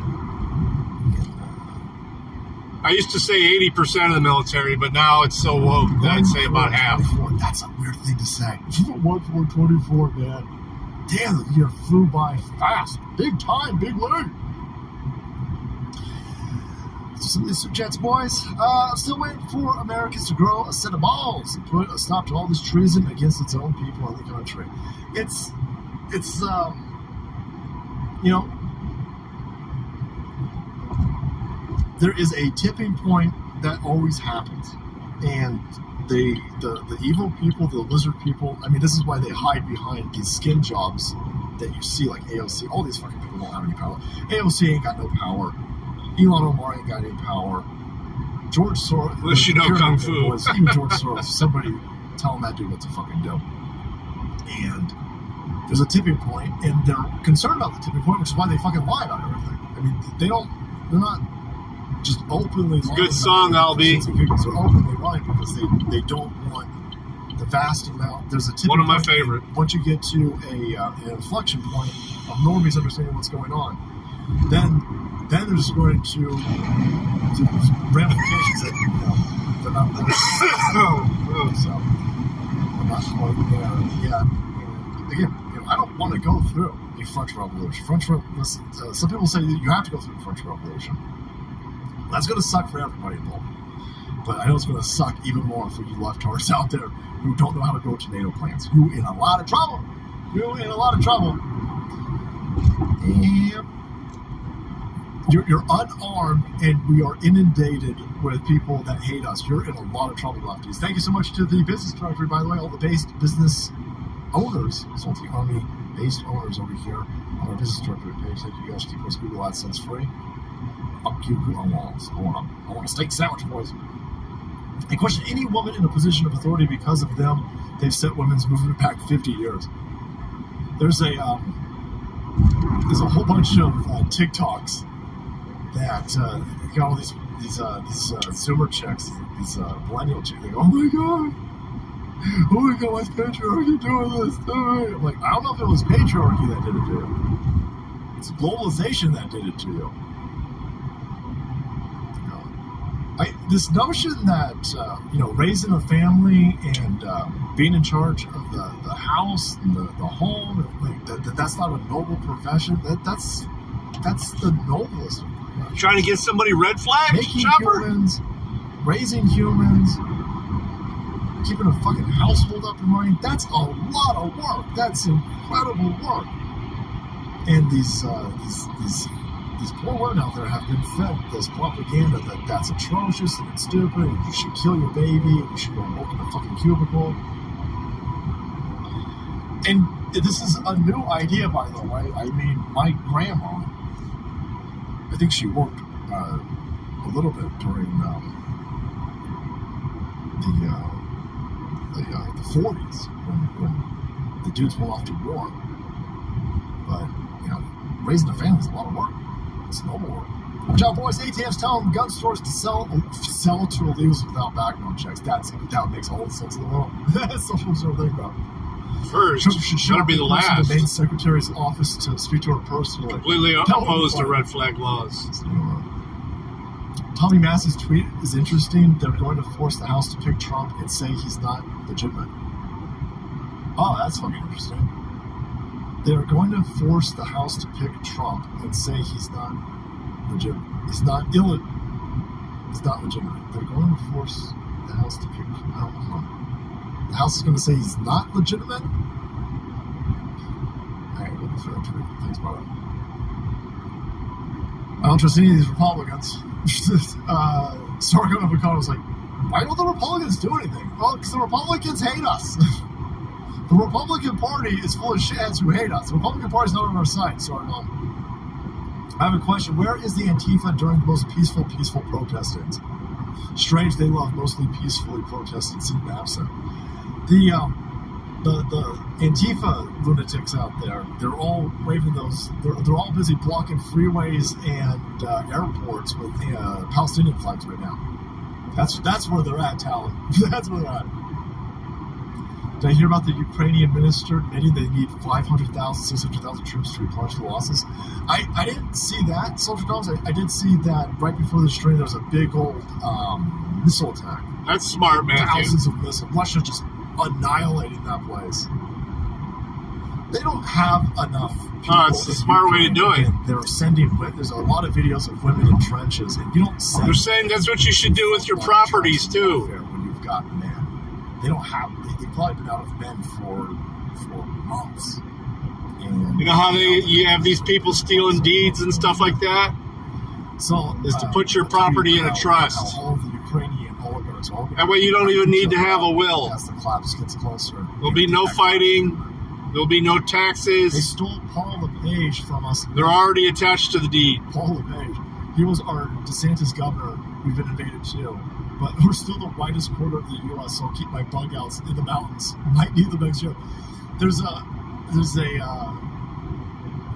bunch of these. Watching a real estate guy the other day was talking about doing that. Ranking really makes a lot of sense. Top 10, top worst places to live. Top worst places. Maine, #1 worst place to live. Why? It's full of white people. It's the whitest place in the world. Right. I like Salty, but he's getting old. Let's see what's going on in the tubes. Dwayne, thanks for the like. Walleye one. Some Alex Jones, maybe. Here we go. Nugget.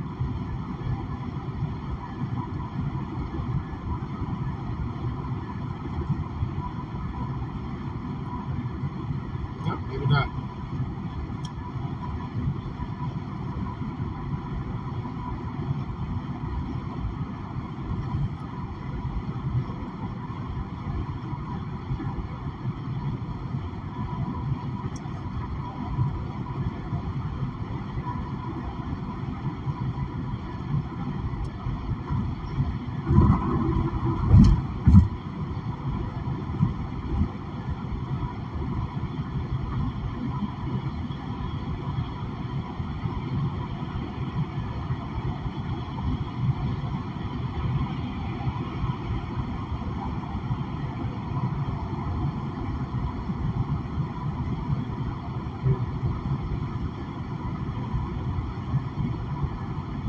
Let's do some YouTubes, because as much as I hate YouTubes,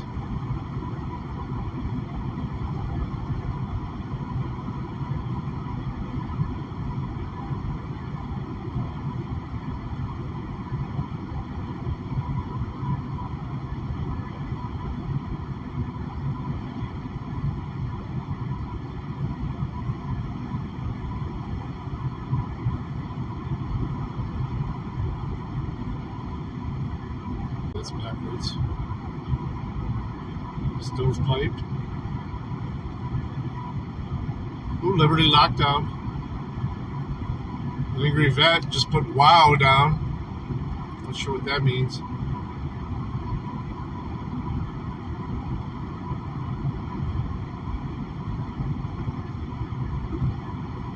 Yeah, Elcor streamed for about 10 hours last night.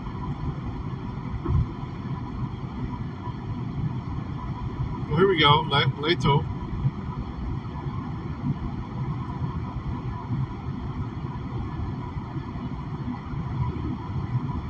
Norm McDonald, risky black jokes. Alright, that's what we're gonna do.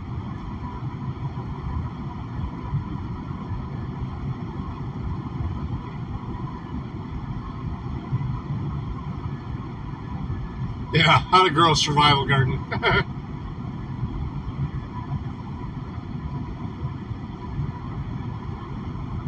Where's famously famous? I'd like to watch his last one.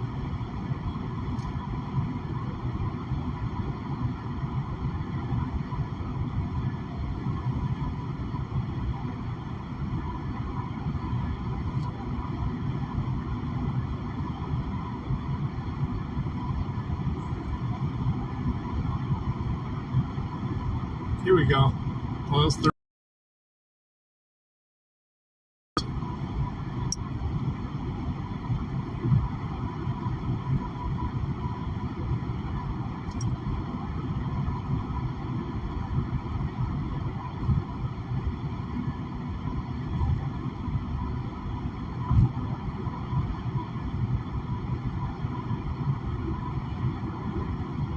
Here we go.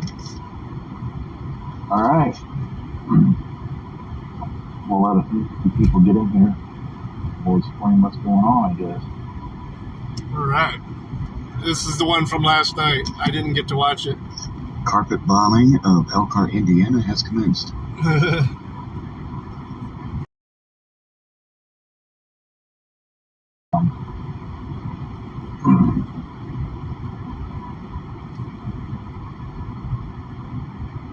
I think those are illegal under the Geneva Convention.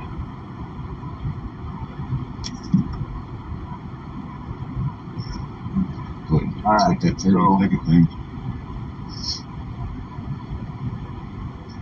Yeah, I'm good. Yeah, Norman Dowdell's the best. 10 people in here. What's up, John? My favorite comedian of all time. Let me know. Give me a thumbs up. You can hear me good. If I'm too loud, let me know. I'll adjust that. But a lot of people are asking for an update or clarification on what I've been posting. As you know, Elkhart, Indiana, I don't know if a lot of you know, but in Elkhart, Indiana, we had a settlement of $11.7 million for a wrongful conviction case. In the Andrew Royer case, in that case, a lot of attention was brought to that case from the Merit Commission of Joy Corps.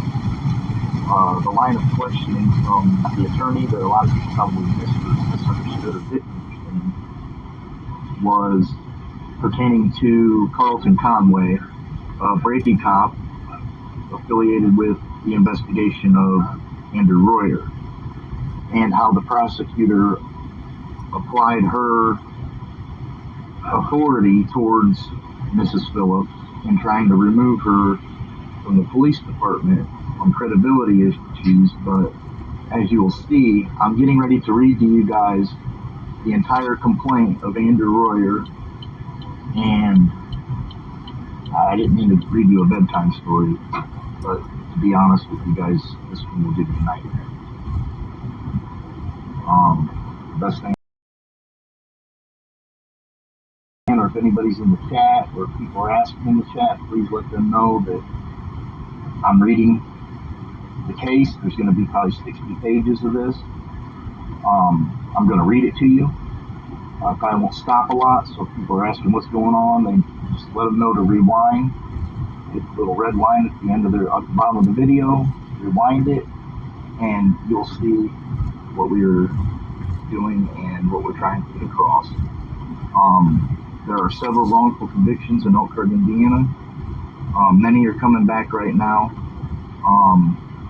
The Notre Dame Exoneration Committee or Commission that is doing this has been working with like the Innocence Project. They're out of Loewy and Loewy Law Offices of Chicago, L-O-E-V-Y, L-O-E-V-Y.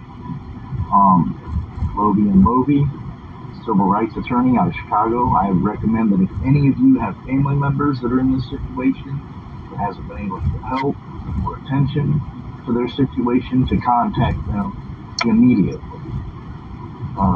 The amount of corruption in not only just Elkhart, the city itself, but Elkhart County as a whole is systemic.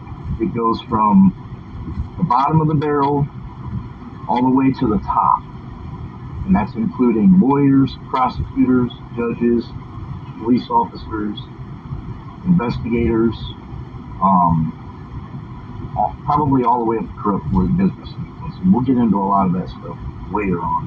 But right now, without further ado, let me take a drink because I'm going to be reading a lot, and let's get into this. Let's see what happened when they framed Andrew Royer and take in what he had to deal with for 17 years of his life as a mentally handicapped person, like 12-year-old, when all of this happened to him. Just put that into perspective. This happened to someone that was mentally handicapped, innocent completely, and this is how corruption works in Elkhart, Indiana, and it's sickening. And yes, it needs to be covered. So I'm sorry if anybody's butt hurt, but F-A-F-O. Let's get into it. Alright, this is Andrew Royer, the plaintiff, versus the City of Elkhart, Carlton Conway, Mark Daggy, Paul Converse, Peggy Snyder, Todd Thayer, Michael Sigsbee, Joel Borden, Brett Coppins, Dennis Chapman, Vicky E. Becker, in their individual capacities. Now, Elkhart County was named in the suit.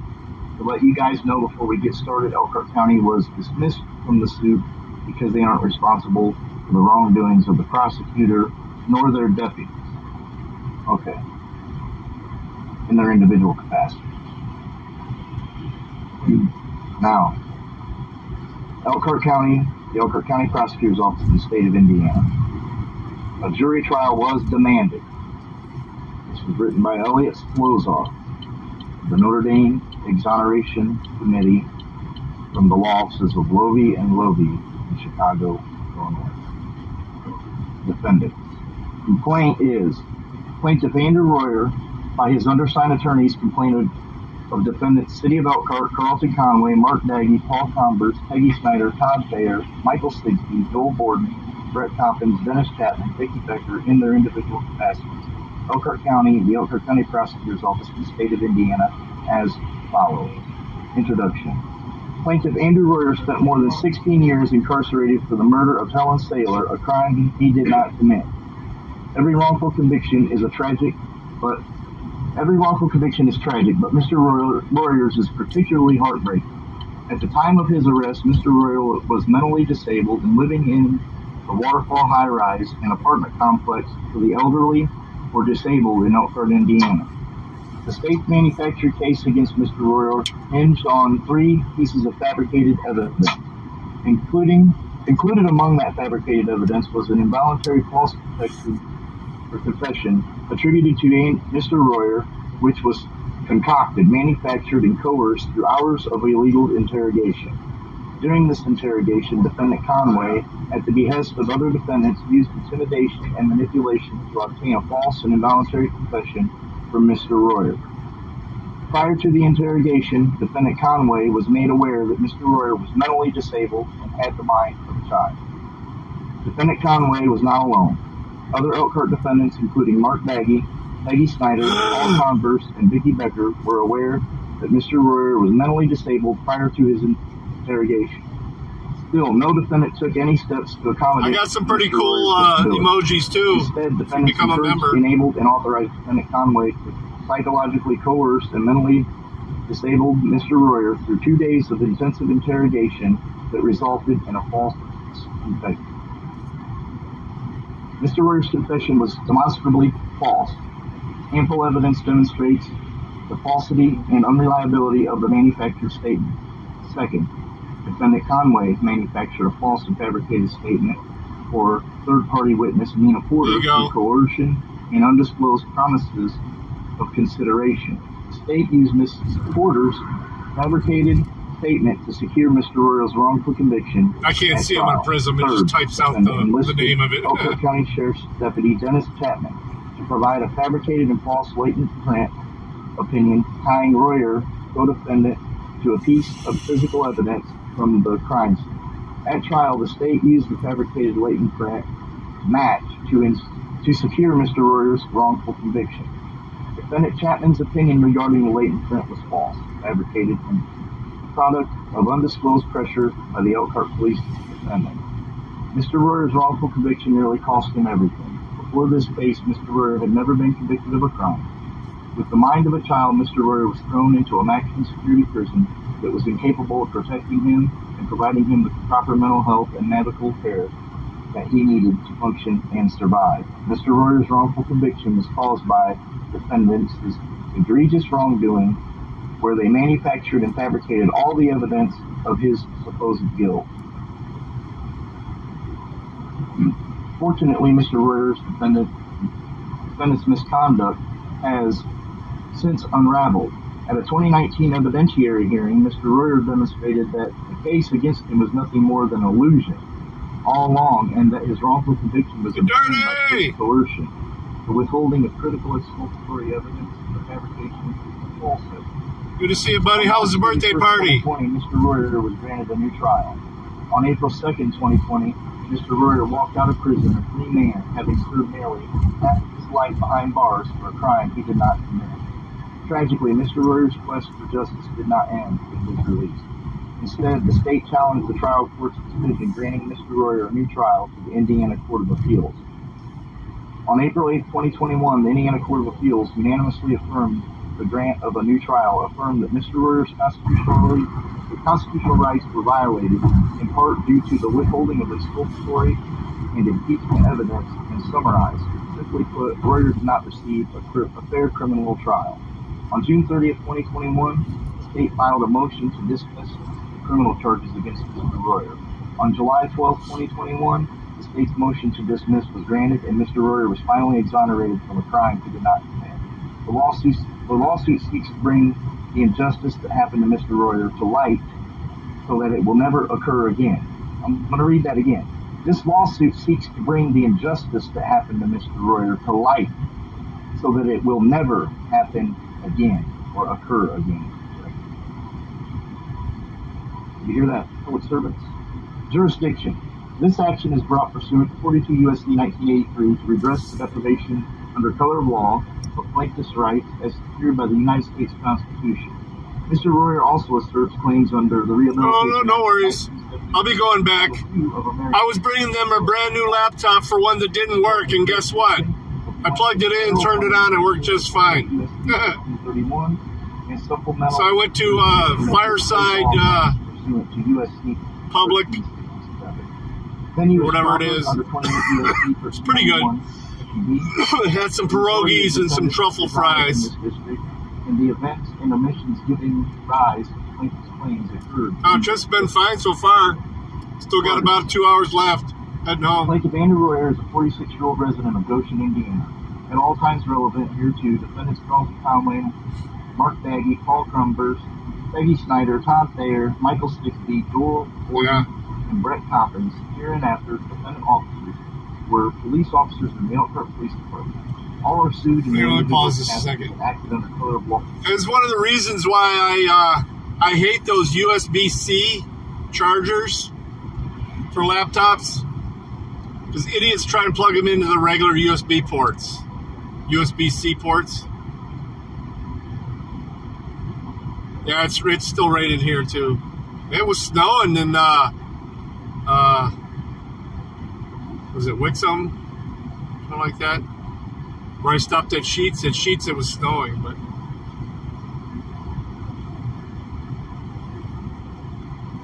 yeah. So yeah, it was basically they had it plugged into the wrong port. Battery was dead. I plugged it in the right port, waited about 3 minutes, turned it on, it worked just fine. So I did a bunch of updates, changed your password, and I took the brand new laptop back with me because they don't need it. And within the scope of their employment during the investigation at issue. The defendant, City of Elkhart, is a municipal corporation under the laws of the state of Indiana. What was the City that? of Elkhart is liable for all torts committed by the defendant officers while employed by the City of Elkhart. It's raining pretty good now, all of a sudden. To the doctrine of respondent superior. Defendant, City of Elkhart is like I said, it snowed for a little bit right there at the border with Ohio at the Sheets, but it's been raining ever since. At all times relevant here to Defendant Dennis Chapman, hereinafter County Defendant Officer with the Deputy at the Elkhart County Sheriff's Department. He is sued in his individual capacity and acted under color of law and within the scope of his employment during the investigation at issue. Elkhart County was the employer of Defendant Chapman. Vicki Becker served as Deputy Prosecutor in Elkhart County from 1998 until 2016, when she was elected Elkhart County Prosecutor. She sued in her individual capacity and acted under color of law in which the scope of her employment, within the scope of her employment, during the investigation at issue. At the time of her involvement, Ms. Becker's employment would fall under the purview of the Elkhart County Prosecutor's Office. New Year's Eve. Elkhart County. 1, 2, 3, 1, 2, 3. The defendant, Elkhart County, is a governmental agency within the state of Indiana. Yeah, we're gonna get snow on New Year's Eve at my house anyway. We're supposed to. By the County of Elkhart. Wow, it's starting to rain. Rain good.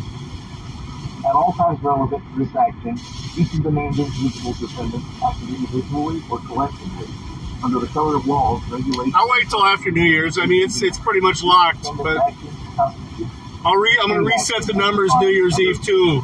I'm not going to announce what it is, but there will be another giveaway. I doubt it's going to be as nice as the Voodoo Piggy, but you never know. Helen Taylor at the door of Waterfall High-Rise Apartment.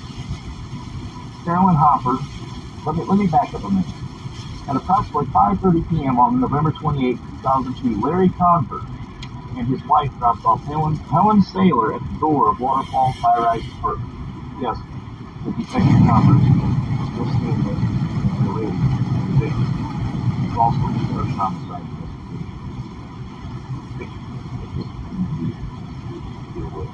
Carolyn Hopper is a certified nursing assistant, called Mrs. Saylor about 10 times between 8:45 p.m. and 9:15 p.m. that same evening to remind Mrs. Saylor that she would be coming the next morning. Mrs. Saylor was 94 years old, and Mrs. Hopper assisted in caring for her. Mrs. Saylor did not answer the calls. Around 7 a.m. the following morning, Miss Hopper arrived at the high-rise. Yeah, he definitely took advantage of the Yule stream. Again, Miss Saylor did not respond. Miss Hopper eventually called the Converse family, who later arrived at the high-rise with a key in hand. Probably a couple of weeks. It probably won't be too long. Found Miss Saylor's body. Mr. Royer had absolutely nothing to do with this heinous crime. Initial investigation produces two viable suspects, both of whom were ignored by defendants in their quest for any claims. Lieutenant Todd Thayer and Detective DeAndre Christian of the Elkhart Police Department led the initial investigation into Miss Saylor's death. The initial investigation into Miss Saylor's death led to two viable suspects, Larry Wood and Tony Thomas. Larry Wood, who lived in the high-rise at the time of Miss Saylor's death, Larry Wood had lived in the high-rise at the time of Mrs. Saylor's death and was questioned almost immediately after her body was discovered.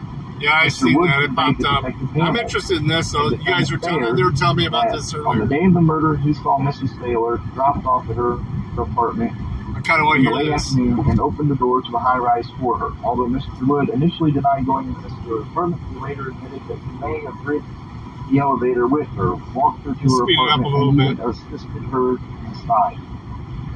So we'll have it done right before I get home. Further learned during this interview that Mr. Wood was the delivery person for Seifert Drugs and was responsible for delivering prescription medication to Miss Saylor and the other residents in the high-rise. Lieutenant Thayer, all testing confirmed the blood stain on Mr. Wood's shoe. Mr. Wood appeared to be very nervous and asked Detective Christian and Lieutenant Thayer. Mr. Wood was taken to the Elkhart Police Department on December 12, 2002 for questioning. There, Mr. Wood fell to his knees and began to cry, just prior to entering the interrogation room.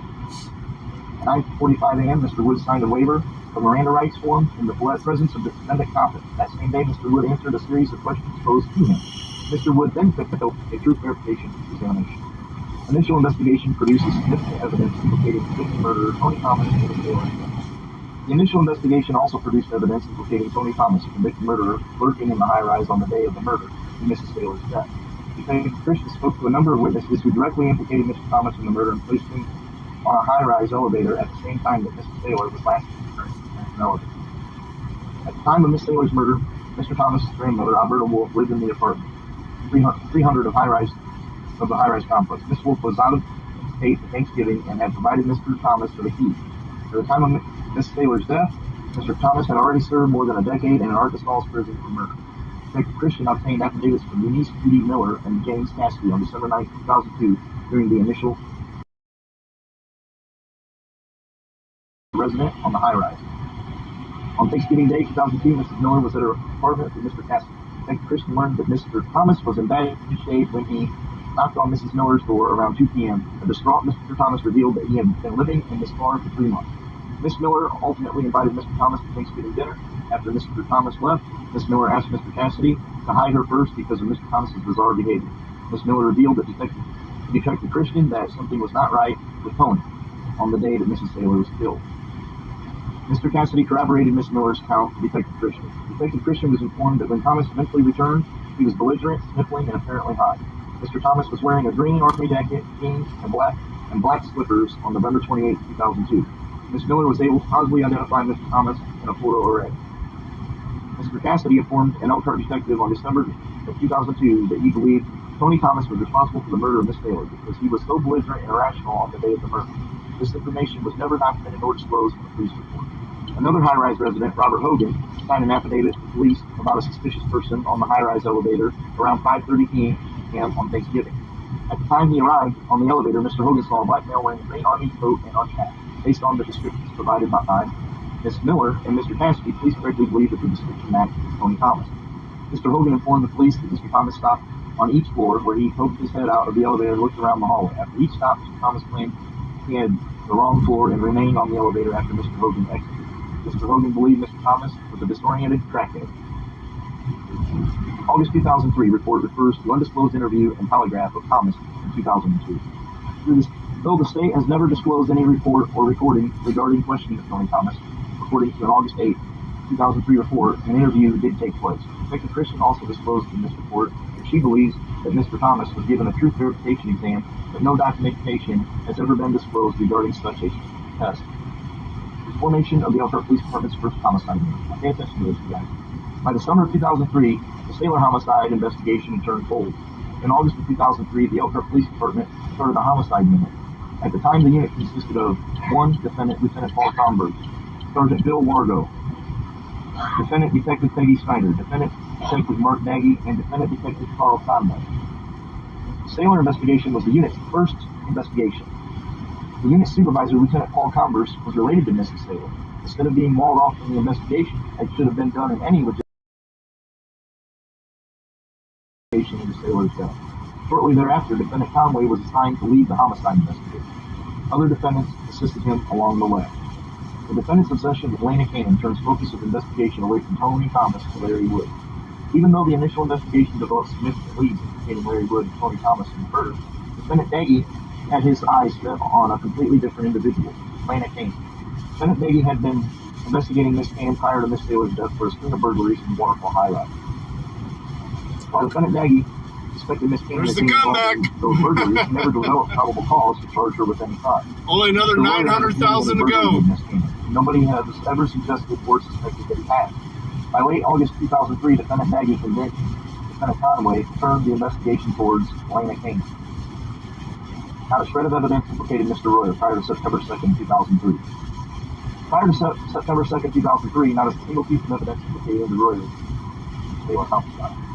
Prior to September 2nd, 2003, not a single witness implicated Mr. Royer in the Sailor homicide. Prior to September 2nd, 2003, Mr. Royer was not a witness, person of interest, or a suspect in the Sailor homicide. Defendant Conway never faced Nina Porter's false confession or false statement. On September 1st, 2003, Nina Porter was driving a car with Lena Cannon when Elkhart police officer Ben Krasinski pulled her over for a traffic stop. At the time of this encounter, Miss Porter was recently released from prison on parole and probation and under the belief that she faced 8 years in custody if she violated her probation or parole. At this traffic stop, Lena Cannon was arrested. Miss Porter, however, was given a traffic citation and allowed to go home. At no point during this interaction with the Elkhart police did Miss Porter volunteer information regarding Helen Sailor, Lena Cannon, or Mr. Royer. After the stop, Defendant Conway learned from Officer Krasinski that Cannon had been with Miss Porter.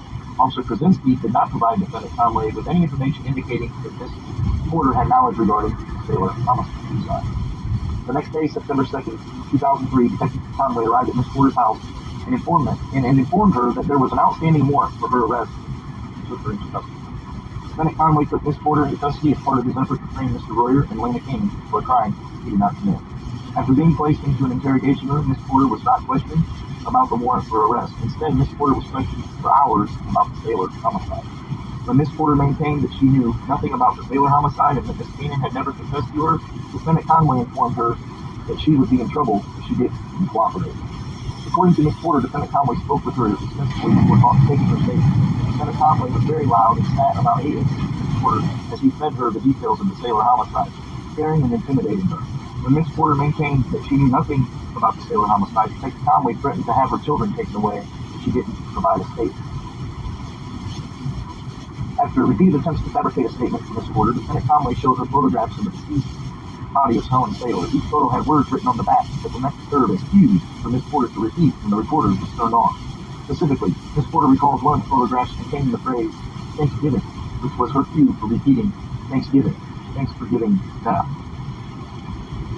Jared, where's a good place to eat there in Marion?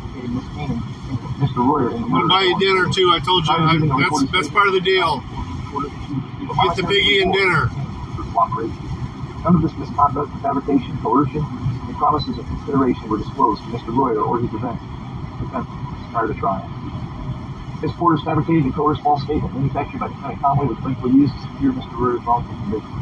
Defendants Nagy and Stickby later paid Miss Porter a $2,000 reward. Defendant Nagy admits that Miss Porter was paid the reward because she testified consistently with the statement obtained during the underlying investigation. The payment to Miss Porter was not disclosed to Mr. Royer prior to his conviction becoming final. Defendants were aware of Mr. Royer's mental disability prior to his September 2nd, 2003 interrogation and and took 0 steps to accommodate. After fabricating a false statement, Well, I started thinking about it with the Voodoo Piggy, and I was like, you know what? I've got so much crap. I'm not saying that's crap. That's a cool prize. It's, believe me. Not only had the mind of a child, but I just thought about the fact that I'll never take that with me doing any audits or anything, because I would be afraid to lose it. And if it ever fell on the floor, my dogs would destroy it. So all that into account, I was like, yeah, fuck this. Plus, it got me over the hump for getting monetized during the interrogation.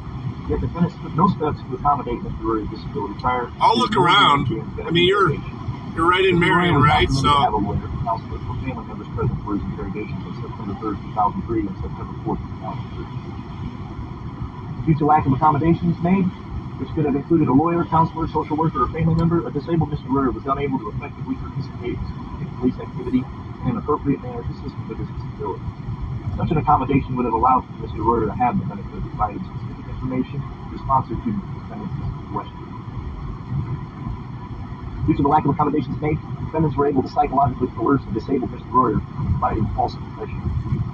Defendants also failed to give Mr. Royer any effective Miranda warning. No steps were taken to assure that Mr. Royer... Because it would be really bad for him if they chewed it up, because it's got those stick pins in it. As Defendant Conway has since testified, the Miranda warning was given, and documentation signed, in less than 1 minute.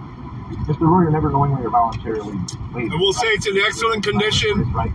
It may have the scent of cannabis on it, because it's in the same room that I smoke in the house. But defendant's interrogation of Mr. Royer, which took place over the course of 2 days, was an extreme and alarming abuse.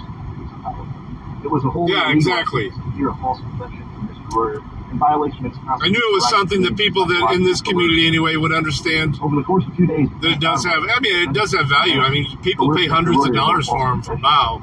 I think mostly just to give Bao money, but this interrogation. I think Bao realized that. That's why he. I honestly don't know if Bao really has any issues with the person making them. He just realized that he could just get money by streaming. Interrogation began that Mr. Royer had intellectual deficits and that he had a history of mental health problems that would render him especially vulnerable to coercive techniques. Is the buttonhole blown out of it? Mr. Royer had a well-documented history of psychological and emotional problems and received psychiatric care and medication to manage this problem. Defendants had ample opportunity to observe the severe symptoms. I was the co-owner of that for a while. We actually were trading custody on it. Me and one other person. And then I bought her out. So comprehending what's taking place. Defendants took no steps to limit or adapt their questioning to Mr. Royer in response to his known vulnerabilities. Instead, the opposite occurred. Defendants agreed among themselves and acted to exploit Mr. Royer's intellectual and emotional weaknesses to secure a confession regardless of whether it was true or false. Defendant Conway accomplished defendants' task by conducting physically and psychologically abusive interrogation techniques on Mr. Royer. Defendant Conway repeatedly and strenuously accused Mr. Royer of the Sailor murder over the course of the interrogation, despite Mr. Royer's insistent denials of any involvement in the crime. During the unrecorded interrogations, Defendant Conway repeatedly fed intimate details of the crime to Mr. Royer. In the face of extreme psychological abuse and coercion, Mr. Royer steadfastly maintained his innocence. Mr. Royer told defendants over and over that he was innocent and had no connection to the Sailor murder. Defendants brushed away evidence corroborating Mr. Royer's claims of innocence. After hours of interrogation, defendants misconduct finally broke Mr. Royer. By the end, Defendant Conway observed that Mr. Royer was very mentally fatigued and having a hard time maintaining concentration. According to Detective Conway, Mr. Royer was drifting, disabled, defeated, emotional, broken down, tired, and fatigued.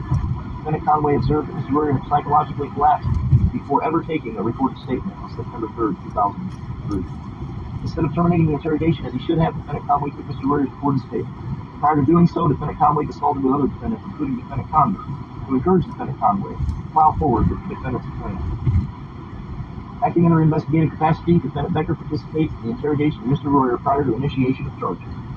Various defendants from the Elkhart Police Department watched Mr. Royer's coercive investigation through a closed-circuit monitoring system in Defendant Converse's office. Those defendants include, but are not limited to, Defendant Converse, Defendant Snyder, and Defendant Daggy. Defendant Daggy now admits that the interrogation of Mr. Royer was super-leading and among the worst he has ever seen. Defendant Daggett cannot name a single interrogation that he ever used more leading questioning than Mr. Royer. Defendant Daggett never disclosed his observations and beliefs regarding Mr. Royer's interrogations to the defense prior to trial. Defendant Daggett's concerns were not alone. Defendant Snyder also had concerns about the interrogation given Mr. Royer's mental capacity.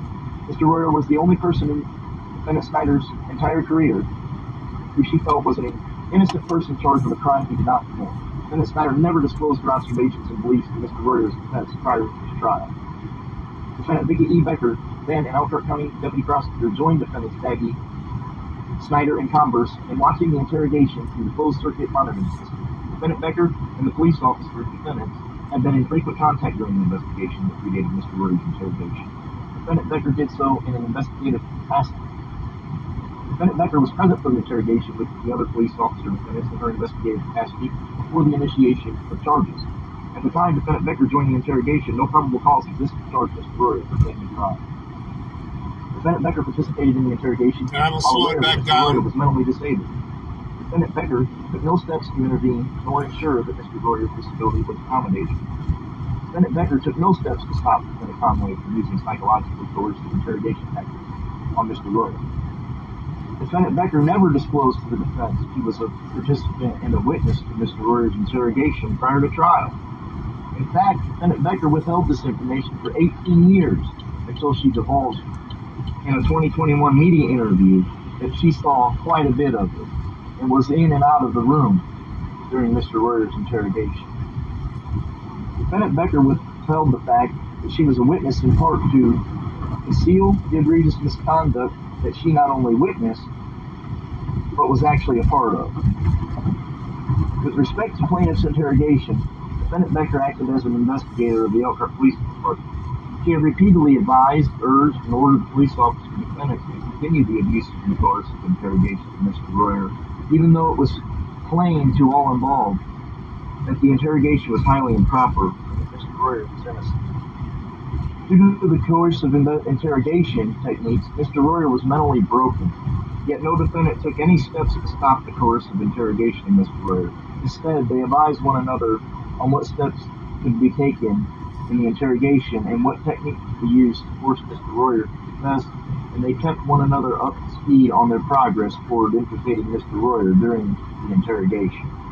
Yeah, irrevocable trust, documents that Mr. Royer was placed under arrest for the murder at 5:30 p.m. on September 3rd, 2003.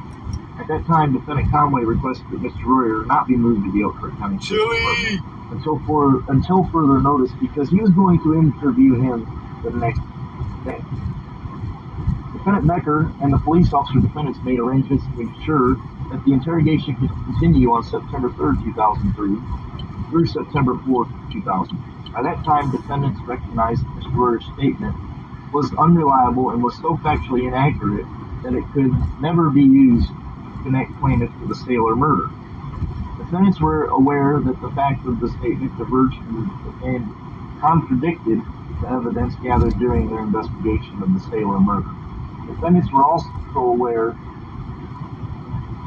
that any facts consistent with the murder were fed to Mr. Royer by Defendant Conway through the interrogation. In performing this analysis first statement, defendants concluded that it could not legitimately support any charge of criminal conduct against Mr. Royer. Prior to the time that Mr. Royer repeated either of the false confessions, the defendants knew that there was no legitimate evidence connecting him to the Saylor homicide. In addition, defendants knew of strong evidence that put Mr. Royer at home on the night of the crime. Knowing that they lacked probable cause to charge Mr. Royer for Miss Saylor's murder, defendants decided to manufacture another statement for Mr. Royer the following day. Although Mr. Royer was under arrest for the murder and in police custody, defendants initiated contact with him on September 4, 2003 in violation of his constitutional right. Mr. Royer did not have access to counsel at the time defendants sought to interrogate him a second time. Defendants used the same psychologically coercive techniques during September 4, 2003 interrogation. This is Again, incredible. Defendant Conway took the lead while in consultation with the other defendants. Defendants never had probable cause to suspect that Mr. Royer was involved in the Saylor homicide. The manufactured and entirely false statements which defendants scripted was only poorly ferreted by Mr. Royer after hours and hours of psychological abuse and uninterrupted interrogation. Outside of Miss Porter's fabricated statement, Mr. Royer's coerced and false confession was the only evidence connecting Mr. Royer to the murder and was insufficient to establish probable cause. Without these false and coerced confessions, there was nothing to support a criminal proceeding against Mr. Royer. In the absence of the misconduct described above, Mr. Royer would not have stood trial and never would have been convicted of the murder of Helen Saylor. The defendant's investigation confirmed that the falsity and unreliability of Mr. Royer's false confession. Defendants learned that Mr. Royer's false confessions were not only inconsistent with one another, but they were likewise inconsistent with the physical evidence developed during the underlying criminal investigation. Defendants knew that Mr. Royer's false confessions did not amount to probable cause. Members of the Elkhart Police Department Prosecutor's Office believed that Mr. Royer's confessions were so inconsistent and unreliable that they were insufficient to form probable cause. Based on the fabricated, coerced, and illegally obtained evidence described above, Defendant Snyder initiated charges against Mr. Royer in September of 2003. Around that time, conversations took place in the Elkhart County Prosecutor's Office regarding the coercive nature of Mr. Royer's interrogations and the unreliability of the statements obtained. Though it was never disclosed, Elkhart County Prosecutor Curtis Hill had concerns about Mr. Royer's interrogation and declined to sign the charging documents against Mr. Royer. In his place, Defendant Becker authorized charges against Mr. Royer for the murder of Miss Saylor on September 8, 2003, nearly 5 days after the defendants initially manufactured Mr. Royer's false confession. Defendant Becker did so knowingly that probable cause did not exist for the initiation of charges. Partial latent print lived from a filled container in Miss Saylor's residence. Initially, the Elkhart Police Department sent the latent to the Indiana State Police Laboratory. By August 29, 2003, the Elkhart defendants provided physical evidence to Defendant Chapman, including fingerprints, standards, and lifts for comparison. By October 2003, Defendant Borden removed all the latent print evidence from the Indiana State Police Laboratory and requested that it be sent to Defendant Chapman for comparison. Defendant Chapman conducted a comparison of standards from Mr. Royer and Miss Kanan to the latent recovered from the crime scene. Comparison excluded Mr. Royer from contributing the print. The comparison excluded Miss Kanan from contributing the print. But over the course of 6 months, Defendant Chapman was pressured by the Elkhart defendants to make a print opinion to at least one of the defendants as suspect. At least one Elkhart defendant also provided Defendant Chapman with their theory of the murder to bias his fingerprint analysis and obtain the fabricated false opinion. Specifically, Defendant Chapman was informed that Miss Kanan was the suspect and the brains behind the murder. Defendant Chapman was also informed that Mr. Royer was too simple to think up the plan that was carried out. The Elkhart defendants planned to pressure Defendant Chapman into fabricating a false opinion implicating their suspect was successful. In 2004, Defendant Chapman fabricated a report falsely stating that the latent print from the med tub is the left little finger of Lena Kanan. The only identification was the left little finger of Lena Kanan on the med tub. The latent print recovered from the medicine tub never matched Lena Kanan. The Indiana State Police Laboratory has since confirmed that Miss Kanan has been excluded as a contributor to the print on the medicine tub. Defendant Chapman's false fabricated report also opined that the other fingerprint cards were taken, cards were then checked, but alright, let me read that. The other fingerprint cards were then checked, but none had a similar pattern. Included in these exemplars was the standard of Pamela Kruder, a home healthcare aide to Miss Saylor. Defendant Chapman's 2004 opinion, excluding Kruder, was also false and fabricated. The Indiana State Police Laboratory has since analyzed the latent print recovered from the medicine bottle and determined that it matches the left middle finger of Miss Kruder. Importantly, this is the same latent print that Defendant Chapman previously claimed was a match to Miss Kanan's left pinky finger in 2004. This is further evidence of Defendant Chapman's fabricated false opinion.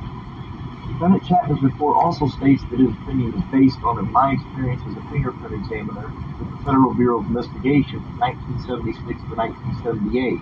In my continued examination of fingerprints with the Elkhart County Sheriff's Department, this too was a fabrication, as Lieutenant Chapman was never trained Ohio, where they like to shoot dogs. In conducting latent print comparisons. This is the town where they shot that dog. Fabricated forensic evidence was a I know. There's so many of them. Case of trial. And this Look up Lorain, Ohio. Cop shoots dog. Represented it's disgusting. Dennis Chapman, a deputy at the Elkhart County Sheriff's Department, as an expert on latent print comparison.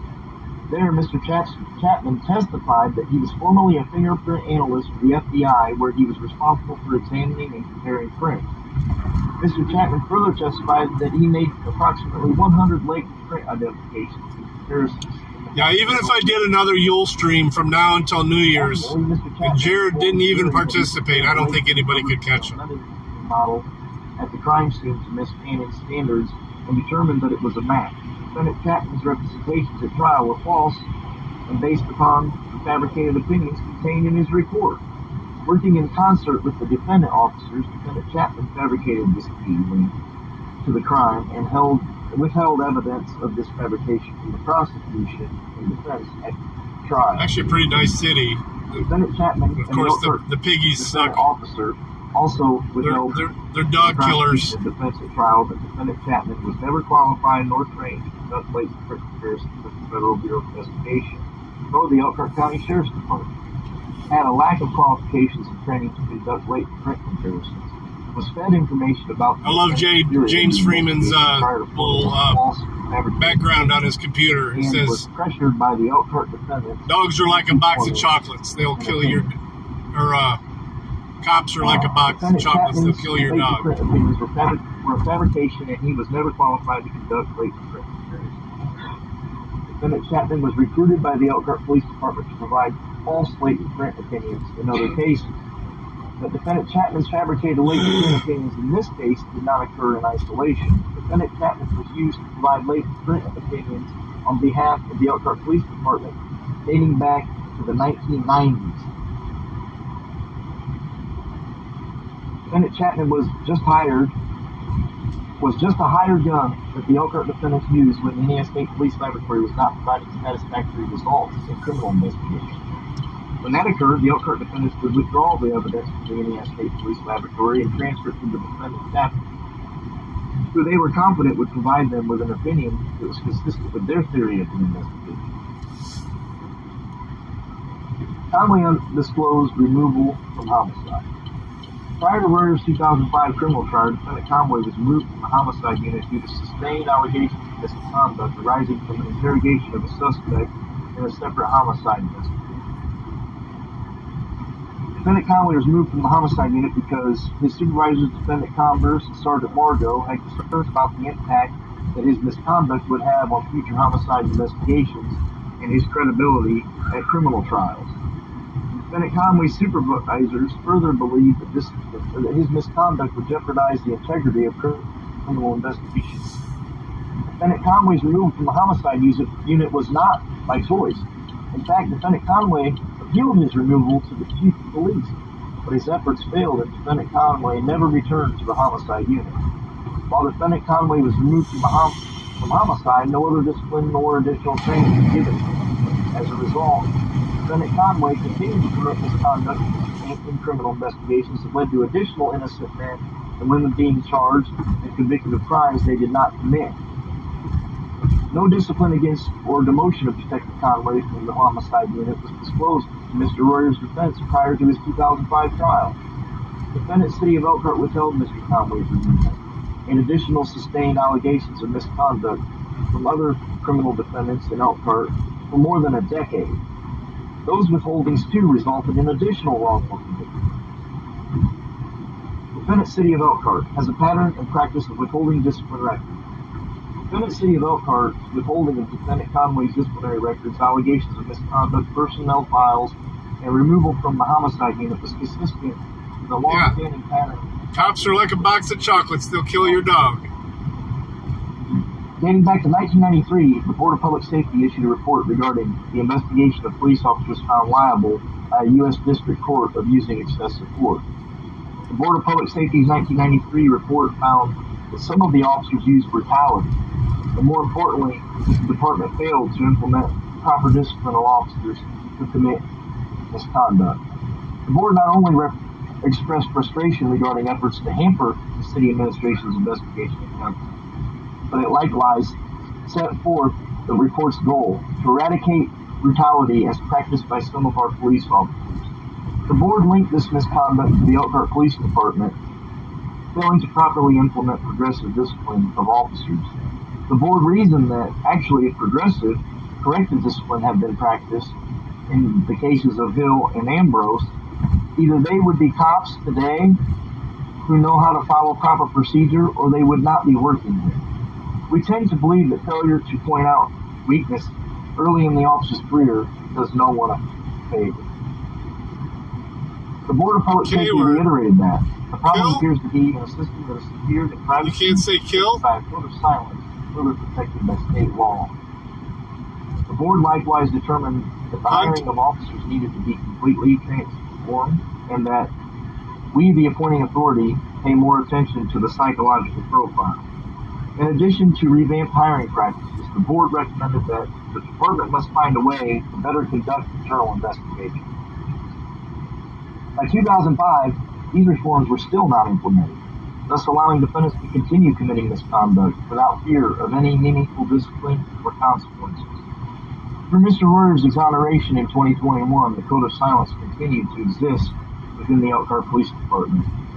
In 1993, the Board of Public Safety also addressed withholding of officers' personnel files from defendants in criminal prosecutions.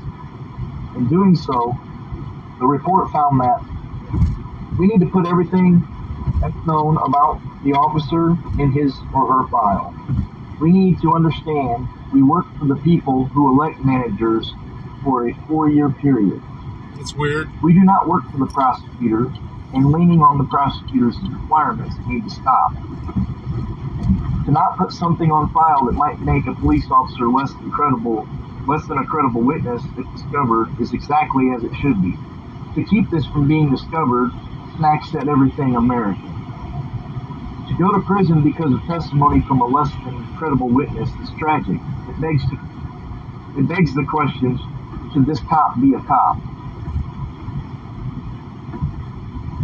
By Mr. Royer's 2005 trial, defendant City of Elkhart continued to withhold officers' personnel files, including sustained allegations of misconduct from defendants in criminal prosecutions.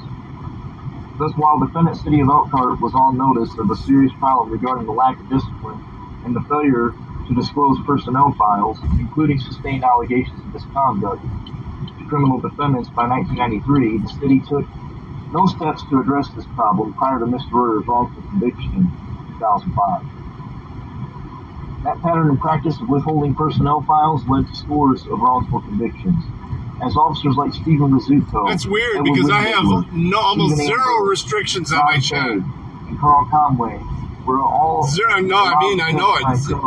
The only thing that there's any restriction on is comments. We're without the liability of meaningfully impact the credibility of law enforcement officers due to defendant City Elkhart withholding of exculpatory and impeachment evidence.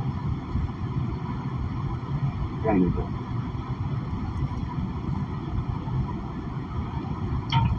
This custom pattern and practice of withholding personnel files containing sustained allegations of misconduct contributed to the wrongful convictions of Keith Cooper, Christopher Parrish, Max Sims, Lena Cannon, and Mr. Royer. It likewise contributed to scores of other wrongfully convicted individuals who remain incarcerated to this day. After Mr. Royer is charged, Defendant Coppins creates a report contradicting Mr. Wood's 2002 question. Yeah, because Bob's got his wide open too. Charged, other defendants manufactured reports to minimize leads implicating alternate suspects. On December 31st, 2003, Defendant Coppins documented his November 2002 questioning of Mr. Wood. Defendant Coppins documented this information more than 2 months after the initiation of charges against Mr. Royer, and more than a year after the conduction of fresh air. 2002 verification examination of Mr. Wood. Defendant Coppins' 2003 report demonstrates that the Elkhart Police Department went out of its way to rationalize Mr. Wood's investigation. And potential reasons ultimately failing to the examination. In an effort to minimize him as a suspect in Royer's criminal trial. For example, Detective Coppins documented that the extreme stress by Mr. Wood throughout the examination was meaningless, contributing to Mr. Wood's failure to his emotional state, concluding that the test results were inconclusive, but Defendant Coppins' report was a fabrication. Contrary to the inconclusive opinion, Larry Woods failed the examination because deception was indicated, because that was inconsistent with the investigation. Defendant Coppins attempting to bury it. Mr. Wood refuses to cooperate with police. Mr. Wood ultimately refused to cooperate with police. Although Mr. Wood was the last person seen Miss Taylor, had bloody shoes with an oily residue on them, and either failed a polygraph examination when he denied involvement or outright confessed, depending on which Coppins' report is credited. Defendant Conway stopped trying to speak with Mr. Wood by October of 2003 because he did not perceive Wood retaining an attorney. Notably, at the time, Detective Conway gave up on questioning Wood, an obvious suspect in the homicide. He had already manufactured a false confession through Mr. Royer and fabricated statements from Mr. Porter. But simply, since Defendant Conway had already closed his case against Mr. Royer and Miss Painting, it would have been detrimental to Defendant Conway's case to acknowledge the evidence implicating Mr. Wood. So Defendant Conway and the other defendants did whatever they could to bury such evidence. Charges are initiated against Mr. Royer. Detective Thayer manufactures a report claiming that testing was conducted on Mr. Woods' shoes prior to their return. Defendant Thayer also fabricated a report regarding the criminal investigation into Mr. Wood after charges were filed against Mr. Royer. On New Year's Eve, December 31st, 2003, 4 months after charges were initiated, Defendant Thayer created a document entitled Additional Information, which is neither on Elkhart Police Department letterhead nor on the standard form typical of a legitimate police report. Defendant Thayer claims in this document that he brought Mr. Wood's shoes to Defendant Joel Porter to the Elkhart Police Department for luminol testing. According to Defendant Thayer's report, written 13 months after retrieving Mr. Woods' shoes, no areas of the shoes reacted to in a positive test for possible blood. Additionally, the thread pattern of the shoes were also visually examined and compared to latent shoe impressions left at the crime scene. It was determined that the thread pattern did not match the latent impressions. Detective Thayer further claimed that he didn't know what happened to the shoes after testing and had no idea where they were. Detective Thayer's report is a fabrication. Defendant Thayer's fabricated report is part of a transparent effort to close off leads to other suspects when defendants had decided to obtain a conviction against Mr. Royer. Upon information and belief, Defendant Thayer either returned the shoes to Mr. Wood knowing that no scientific tested or analysis excluded them from being used in the murder, or destroyed the shoes knowing that they would unravel the false and manufactured case against Mr. Royer's tragic wrongful conviction. At trial, the false coercive fabricated case defendants manufactured resulted in Mr. Royer's wrongful conviction. Because the evidence against Mr. Royer was false, fabricated, and coerced, there was never a probable cause to charge him with the murder of Miss Taylor. Without defendants' misconduct, Mr. Royer would not have been prosecuted or convicted. At trial, the jury learned the contents of Mrs. Porter's fabricated September 2nd, 2003 statement. The jury was also provided with 2 false recorded confessions manufactured for Mr. Royer after 2 days of psychologically coercive interrogation sessions that exploited his disability. The jury was not provided with the unrecorded interrogation sessions where psychological coercion was used to manufacture and fabricate false confessions. Mr. Royer later repeated during the recorded statement. Finally, Defendant Chapman testified consistently with his fabricated report that the latent print on Miss Taylor's medicine bottle was a match to Mrs. Kamen. In closing arguments, the state argued that Miss Porter's fabricated statement and corresponding testimony corroborated Mr. Royer's statement to Lieutenant Conway and the fingerprint match to Miss Kamen. The prosecution, in closing argument, also highlighted Mr. Royer's statements to Detective Conway. The state implored the jury to ignore the defense argument that the interrogation was so unreasonable Boy, they just pounded it into him. They put all those words in his mouth, and then he just recited everything that the detectives wanted him to say. At the same time, the defendants withheld the egregious misconduct that occurred during the psychologically coercive interrogation that resulted in Mr. Royer's false confession. Defendants likewise withheld that Mr. Royer was fed the information throughout the interrogation session and did not volunteer it himself. According to the state's closing argument, this case came down to the testimony of Nina Porter. In their view, Porter's testimony corroborated virtually every piece of evidence that came from that stand. The jury was informed to find them guilty. All you have to do is look at Ms. Porter's statement and Steve Kanan's fingerprint. That's enough to find them guilty because the state of Indiana has to prove they committed a robbery or attempted to commit a robbery. You got that from her statement. Nobody was supposed to get hurt. She just was supposed to give me money. Money is gone from Helen's apartment. There's the robbery, folks, and Helen is sure dead. That's all you have to find beyond a reasonable doubt. You have the power now to say you are guilty, and we know you are guilty. And now you have to take responsibility for it, because you have to wonder when will Lena say once again, Thanksgiving, thanks for giving back. With this, Mr. Royer was wrongfully convicted of felony murder and was sentenced to 55 years in prison. The state 10 pounds? That's a lot, dude. The very exculpatory impeachment evidence that would 10 pounds? You're the only one that can, 2021. Never giving up hope and remaining steadfast. And a few days later, on April 2nd, 2020, Mr. Royer was released from Eastern time. 17 years of wrongful incarceration. Mr. Royer's battle for justice did not end on April 2nd, 2020. The state of Indiana appealed Mr. Royer's grant of a new trial. On April 8th, 2021, the Indiana Court of Appeals affirmed the grant of a new trial. On June 30th, 2021, the state filed a motion. Most of my batches are like 3 pounds, 4 pounds. On July 12th, when you start, when you're done, obviously, it's not nearly that much. It's about half. A federal jury has already determined that the defendant, City of Elkhart, violated Christopher Parrish's constitutional right. On September 24th, 2007, Christopher Parrish filed a federal civil rights. That's a lot of beef jerky, man. Conviction against Elkhart police officer defendant Steve Rizzuto. Do you ever look at a bag of beef jerky that you pay $15 for?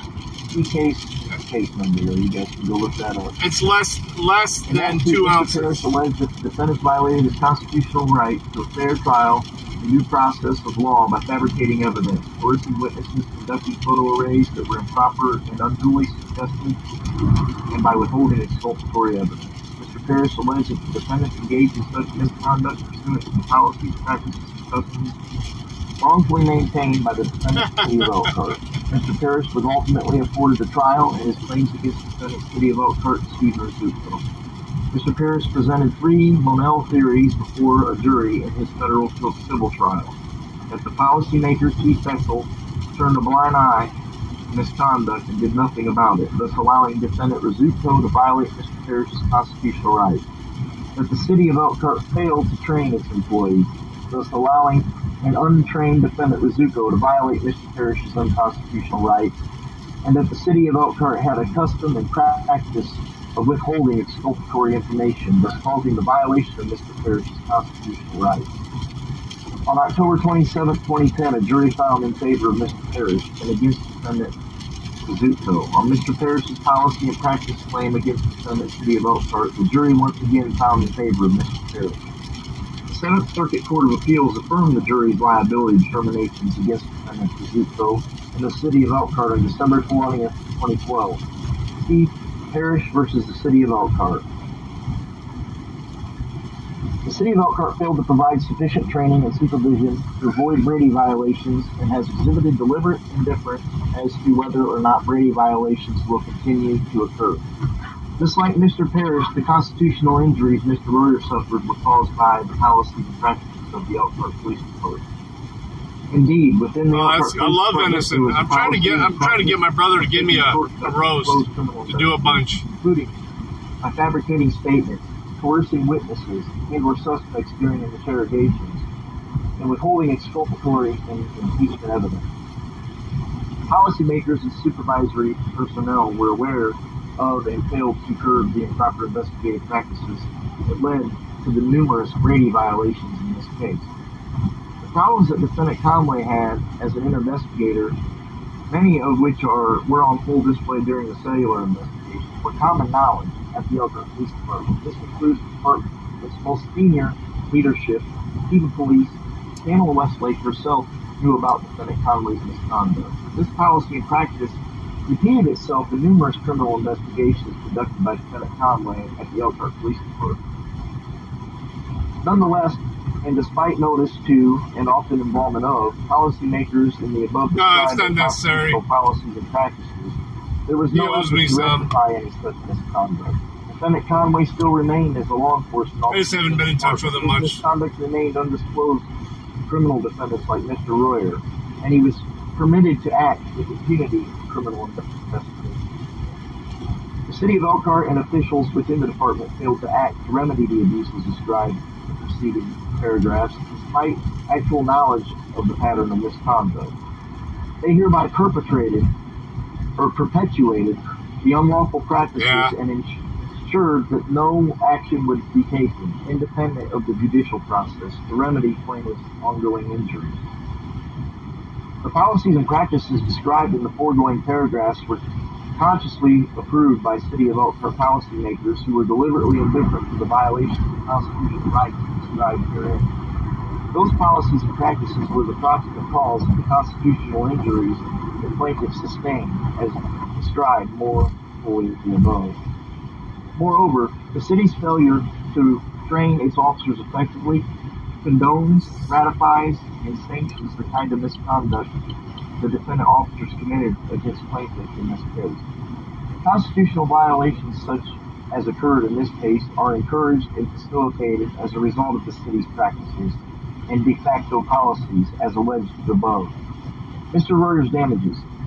Mr. Royer was incarcerated for nearly 17 years for a crime he did not commit. During his wrongful incarceration, Mr. Royer was stripped of the various pleasures of basic human experience, from the simplest to the most important, which all free people enjoy as a matter of right. He missed out on the ability to raise his child, share holidays, births, funerals, and other life events with loved ones, and the fundamental freedom to live one's life as an autonomous human being. Mr. Royer also suffered physical injuries during his incarceration. Those injuries included the lack of adequate medical and mental health care for Mr. Royer, a person with disabilities.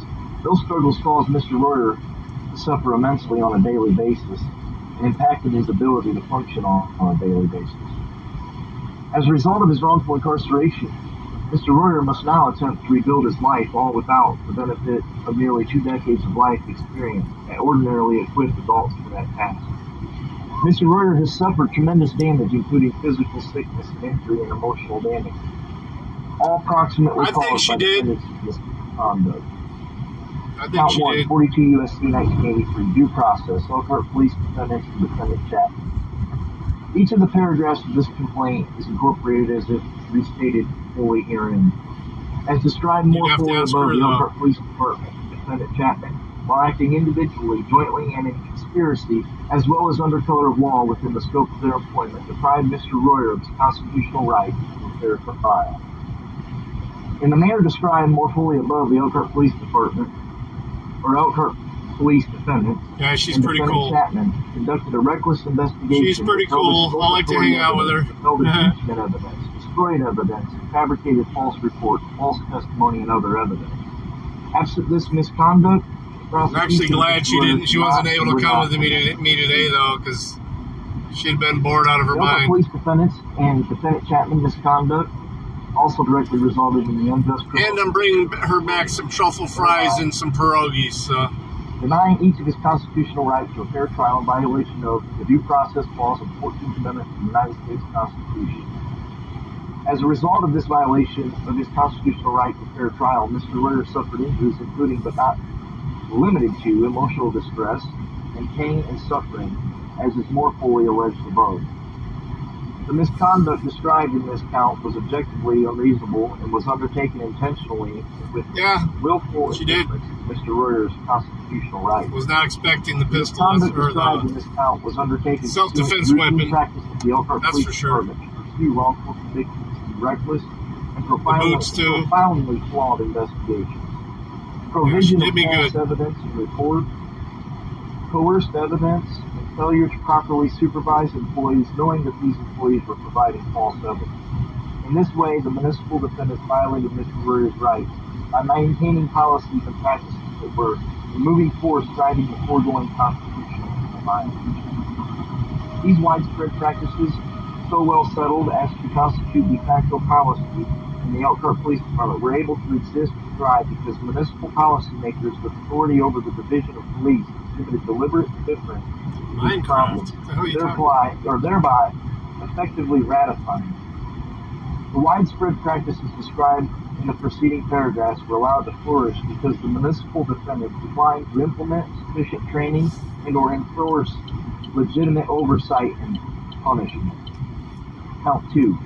Coercive interrogation. 5th and 14th Amendment. Defendants Conway, Nagy, Converse, Snyder, and Becker. Plaintiff incorporates each paragraph of this complaint as if fully restated here.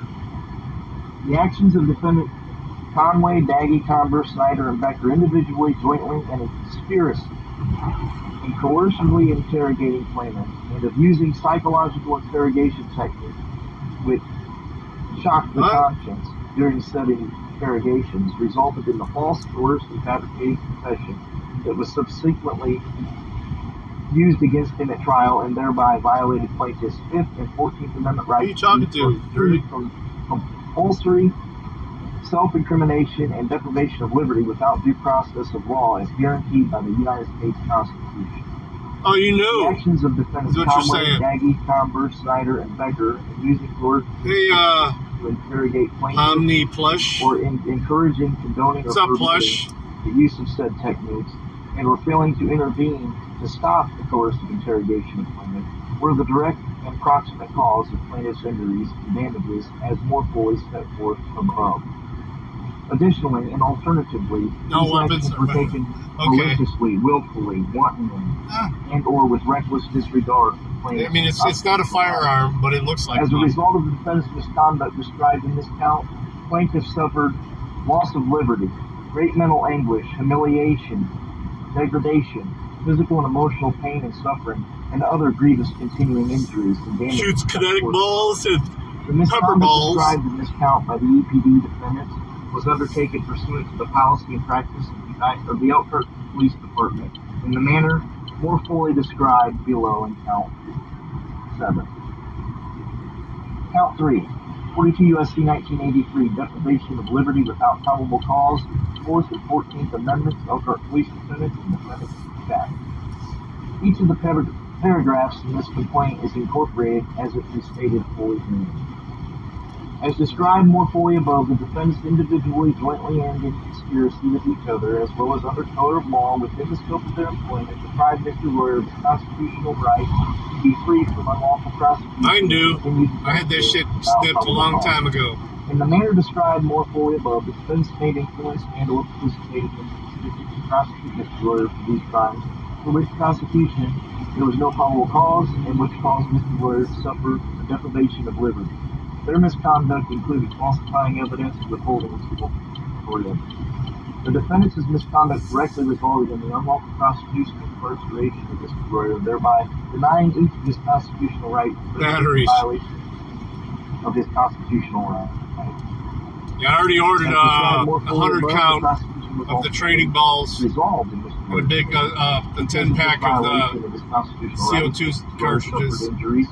Including but not limited to bodily harm and emotional distress, as is more fully alleged above. The defendant's misconduct, as described in this count, was objectively unreasonable and was undertaken intentionally with malice and willful indifference to Mr. Royer's constitutional rights. The misconduct described in this count was undertaken pursuant to a routine practice of the Elkhart Police Department to pursue wrongful prosecutions and wrongful convictions for reckless and profoundly flawed investigations and coerced evidence. In this way, the municipal defendants violated Mr. Royer's rights by maintaining policies and practices that were the moving force driving the foregoing constitutional violations. These widespread practices, so well settled so as to constitute de facto policy in the Elkhart Police Department, exist and thrive because municipal policymakers with authority over the division of police exhibited deliberate indifference to the problem, thereby effectively ratifying. Widespread practices described in the preceding paragraphs flourished because the municipal defendants declined to implement sufficient training and or enforce legitimate oversight and punishment. Good question, JC. Count 4. Supervisory liability defendant converse. Each paragraph of this complaint is incorporated as if stated fully herein. The continued wrongful detention of Mr. Royer was caused by the deliberate indifference of elected supervisory defendants, including, but not limited to, defendant converse, when he failed to adequately train and supervise the individual defendant. Specifically, the supervisory defendant was personally involved in the case against Mr. Royer and knew, or in the absence of their deliberate indifference and recklessness, should have known of his subordinates' unconstitutional actions and related misconduct in the case. Furthermore, the supervisory defendant failed to supervise the defendant officers in constitutionally adequate law enforcement practices, particularly those concerning the interviews of witnesses, preparation of forensic reports, and the production of exculpatory evidence, thereby encouraging and or permitting these employees and other defendants to engage in a reckless investigation. She got a bunch of statues. To coerce and fabricate false inculpatory evidence and to withhold exculpatory and little mini statues. Cause the constitutional deprivations suffered by Mr. Royer. These interview techniques failures in producing exculpatory evidence, fabrications, and other investigations procedures were contrary to a I am used by law 55 minutes away from that. The supervisor failed to train and supervise his subordinates to ensure that they employed proper investigation procedures, demonstrates deliberate indifference and reckless disregard for Mr. Royer's constitutional rights. The personal involvement of the defendant supervisor through their actions and omissions constantly and directly caused the constitutional deprivation and grievous personal injuries suffered by Mr. Royer, including the above mentioned injuries and damages. The misconduct described in this count was objectively unreasonable and was undertaken intentionally, with malice, willfulness, and deliberate indifference to Mr. Royer's clearly established constitutional rights. Count 5. 42 U.S.C. 1983, failure to intervene in all defendants. Each of the paragraphs of this complaint is incorporated as if stated fully herein. In the manner described above, during the constitutional violations described above, one or more of the defendants stood by without intervening to prevent the misconduct, despite having a reasonable opportunity to do so. Because of the defendant's failure to intervene to prevent the violation of Mr. Royer's constitutional rights, Mr. Royer suffered pain and injury, as well as emotional distress. The misconduct described in this count was objectively unreasonable and was undertaken intentionally with willful indifference to Mr. Royer. My question is, how many of these motherfuckers are locked up themselves? Was undertaken they all should be. None of them are. Described more fully in the preceding paragraphs and was tacitly ratified by policymakers for the municipal defendants with final policy-making authority. Count 6. Conspiracy to deprive constitutional rights all defendants. Each of the paragraphs of this complaint is incorporated as it's stated fully herein. After Miss Saylor was killed, the defendants reached an agreement amongst themselves to frame Mr. Royer for the crime, and had to thereby deprive him of his constitutional rights and liberty to be continuously taken away from him. All as described in the various paragraphs of this complaint. Is that a tax, or is that just acting in concert with other unknown folks in general, inspired by concerted action to accomplish an unlawful purpose by unlawful means? And furthermore of the conspiracy, each of the co-conspirators committed overt acts as described in this complaint and was an otherwise willful participant in joint activity. As a direct and proximate result of the illicit prior agreement reinforced above, Mr. Royer's rights were violated, and he suffered financial damages as well as severe emotional distress and anguish, as is more fully alleged above. The misconduct described in this count was undertaken with malice, willfulness, recklessness, indifference, the rights of others. The misconduct described in this count was undertaken pursuant to the policy and practice of the Elkhart Police Department in the manner described more fully in the preceding paragraphs. It was tacitly ratified by policymakers. Raw material costs, okay. The final policymakers would count 7. Monell claim against the Senate City of Elkhart. Each of the paragraphs of this complaint is incorporated as it is stated fully herein. The actions of the Elkhart police officers in withholding material exculpatory information from Mr. Royer and his counsel were undertaken pursuant to the policies and practices of the Elkhart City Police, described above, which were created to maintain or ratified by policymakers for the City of Elkhart with final policy-making authority. The policies and practices described in this count were maintained and implemented by the City of Elkhart with deliberate indifference to Mr. Royer's constitutional rights. As a direct approximate result of the City of Elkhart's actions, Mr. Royer's constitutional rights were violated and he suffered injuries and damages as set forth in this complaint. The City of Elkhart is therefore liable for the misconduct committed by its officers. Count 8, Americans with Disability Act against the City of Elkhart. The Elkhart County Prosecutor's Office, Elkhart County, and the State of Indiana. Each paragraph of this complaint is incorporated as before stated here. Congress enacted the ADA to provide a clear and comprehensive national mandate for the elimination of discrimination against individuals with disabilities. 42 U.S.C. 1210 or 12101, whatever, paragraph 1. Title 2 of the ADA codified at 42 U.S.C. 12132 states that no qualified individual with a disability shall by reason of such disability be excluded from participation in or be denied or activity. The City of Elkhart County Prosecutor's Office, Elkhart County, State of Indiana are public entities as defined in 42 U.S.C. 12131. At all times relevant to this complaint, in light of this severe mental disability, Mr. Royer was a qualified individual with a disability within the meaning of Title II of the ADA, 42 U.S.C. 12131. Due to his severe disability, Mr. Royer had a mental impairment that substantially limited one or more major life activities, including but not limited to thinking, interacting with others, and controlling behavior. As a result of his mental disabilities, Mr. Royer required accommodations to effectively participate in the specific policy activity in an appropriate manner consistent with his disability. To provide the police with accurate information concerning the Helen Saylor homicide investigation. In the interrogation, Mr. Royer was wholly dependent upon the City of Elkhart, Elkhart County Prosecutor's Office, Elkhart County, and the State of Indiana to provide appropriate accommodations. As someone with a disability, Mr. Royer met the essential eligibility requirements or the participation in programs or activities provided by the City of Elkhart, Elkhart County Prosecutor's Office, Elkhart County, and the State of Indiana.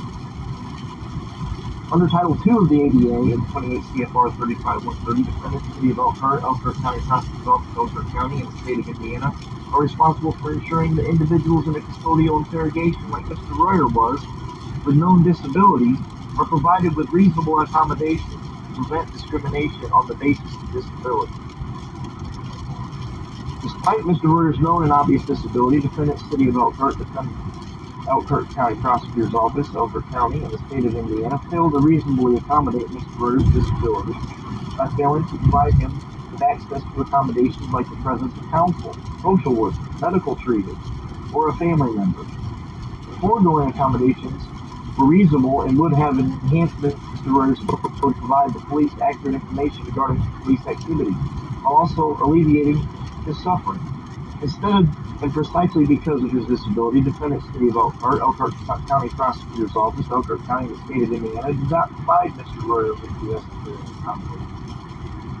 Due to the failure of defendant's City of Elkhart, Elkhart County Prosecutor's Office, Elkhart County, and the State of Indiana to provide Mr. Royer with reasonable accommodations, which could have included a lawyer, counselor, social worker, or family member, a disabled Mr. Royer was unable to effectively participate in the specific policy activity in an appropriate manner consistent with his disability.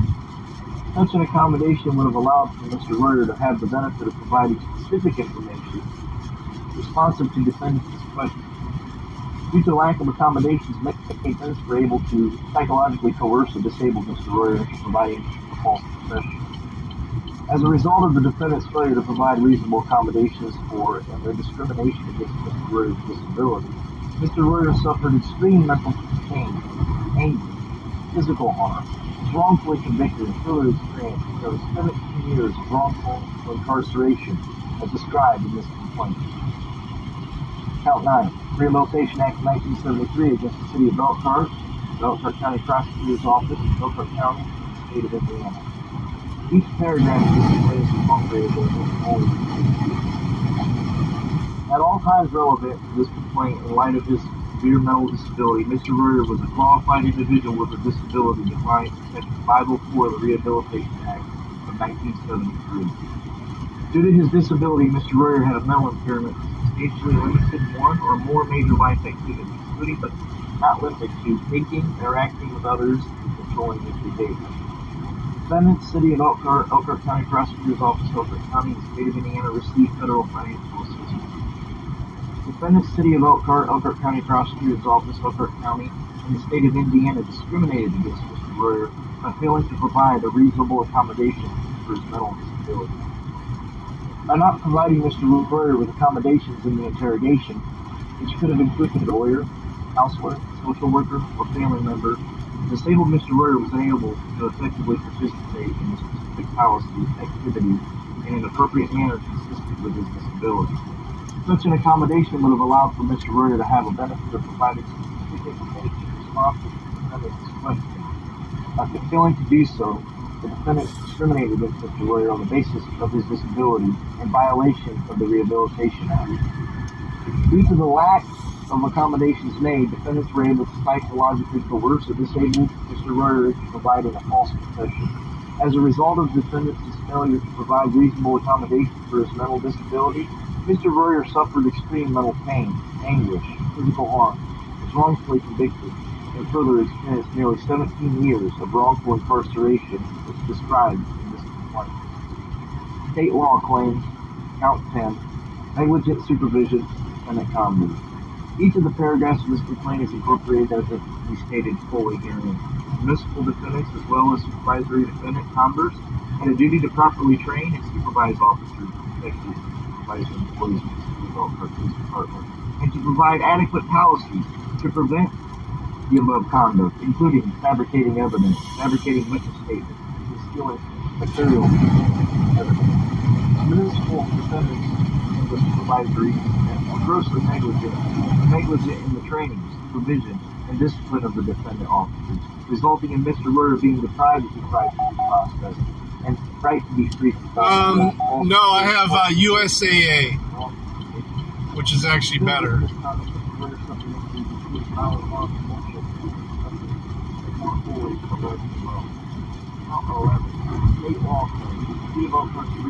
I've got all the roadside assistance and everything necessary. Each of the foregoing paragraphs I've got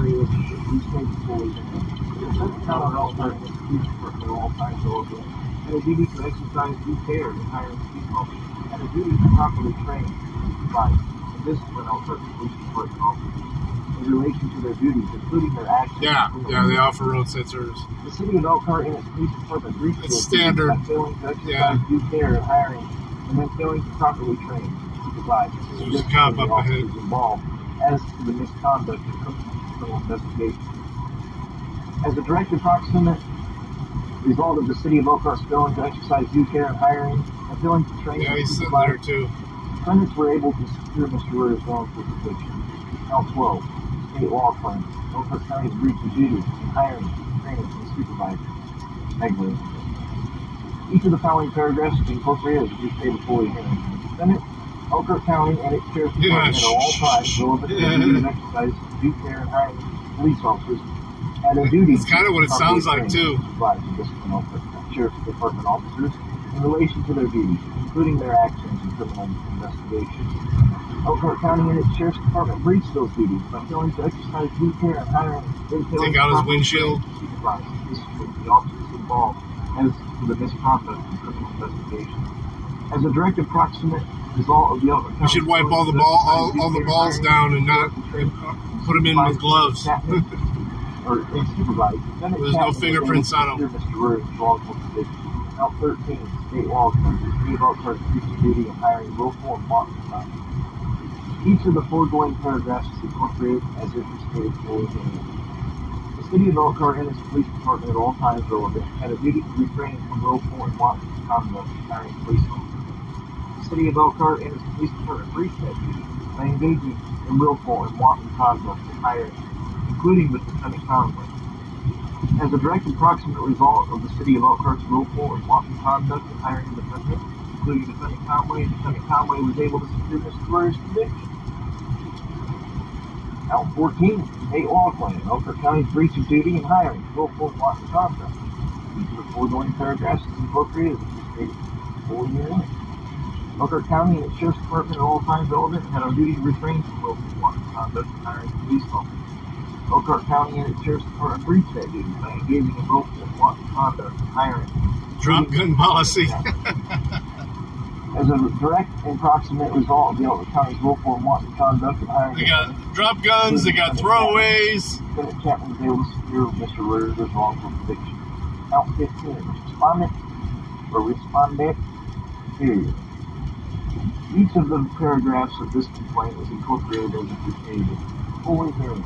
Committing the acts alleged in the preceding paragraphs, the police complaints were members and agents of the Elk Park Police Department acting at all relevant times within the scope of their employment. Defendants of the city of Elk Park are liable as principals for all state law torts committed by their agents.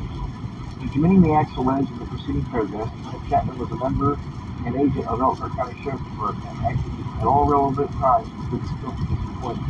And Elk Park County is liable and as principals for all state law torts committed by their agents. Count 16, intentional infliction of emotional distress, all defendants. Mr. Royer hereby incorporate by reference the foregoing paragraphs further alleged as follows. Defendants intentionally and or recklessly, directly and approximately cause Mr. Royer innocent man to be falsely arrested, maliciously prosecuted, and wrongfully imprisoned.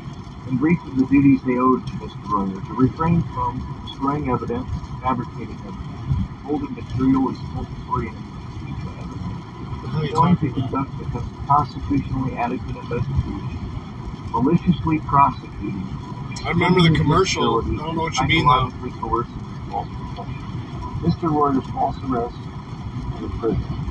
The defendant's act has caused Mr. Royer to suffer physical harm, including physical ailment and unauthorized physical contact, resulting in consideration of his wrongful incarceration, and to fear for his physical safety throughout the period of his pre-trial and post-conviction incarceration.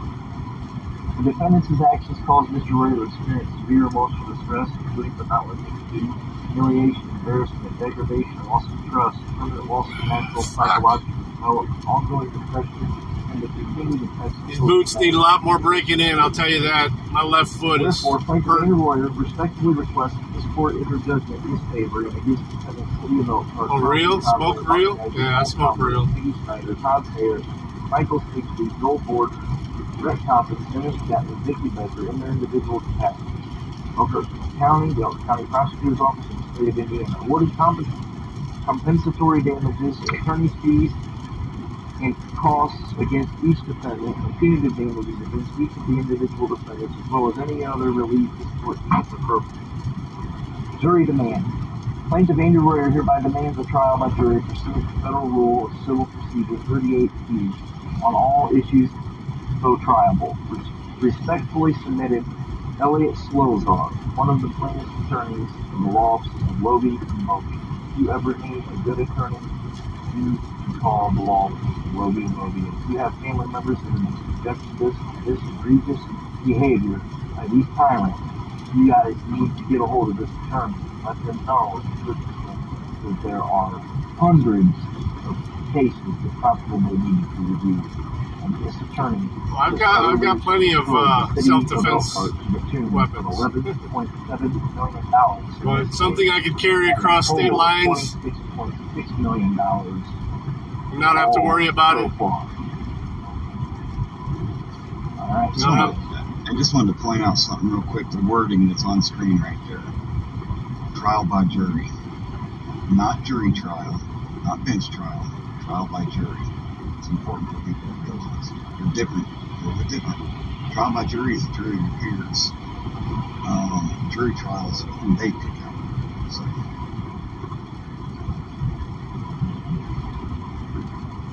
But yeah, this is a huge case. And like you said, there's tons more that are coming out daily, and they're going to probably continue to come out because of the lack of understanding of what their jobs actually entail.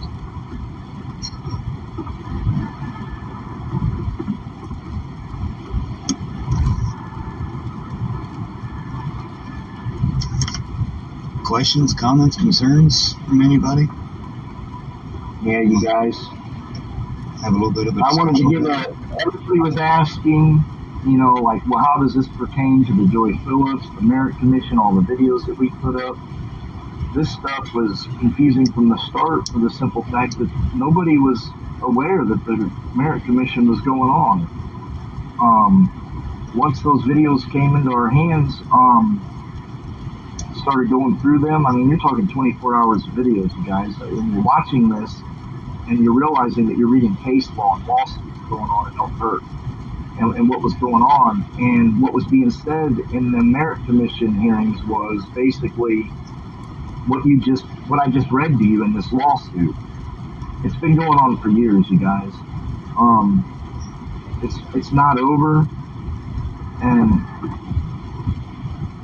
before I even get off of this thing, the only thing I can say is people need to start packing their fucking bags, because we're not going to sit back and watch this happen. This is $11.7 million.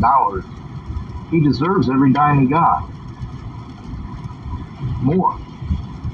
But what he deserves is to see these people face the same punishment that they do to criminals. You know, when you incarcerate a criminal and there's evidence against them and you put them away, you're entrusting. That's what blind justice is. You know, Lady Justice. You know, justice is supposed to be blind. You're not supposed to. These people that did what they did are despicable human beings. That's all there is to it. I wouldn't even classify them as humans. It's sad because they create these court programs and everything that these courts have anything to deal with is monetization. You gotta understand. Do you think, I mean, if they cure the, say, drug addiction in this country, do you think they're gonna do it? No. There's too many people that went to college and are professors teaching that they need to keep the jobs alive, okay? If not, it would ruin people's careers. The same thing with courthouse. They create all these programs for people to go to. They all end up getting involved and they feel like, you know what, this is a money racket. We can make some damn money off of this. We can embezzle government grants for this shit. Let's incarcerate a bunch of people. They don't have any help whatsoever, but yet, you know what? They're going to line their pockets. That's exactly what goes on. But you guys, I wanted to read that to you because that explains, and you can read it yourself. Just pause my voice and read through it. I know it's not a video showing you, you know, a video of what happened or this, but it's good that we sit and we talk about these things.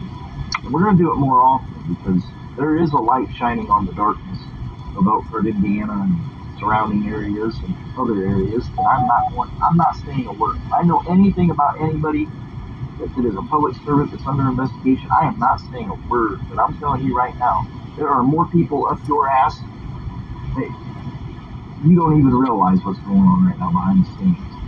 The FOIA request, the public information request, you know, access to public records. I mean, it's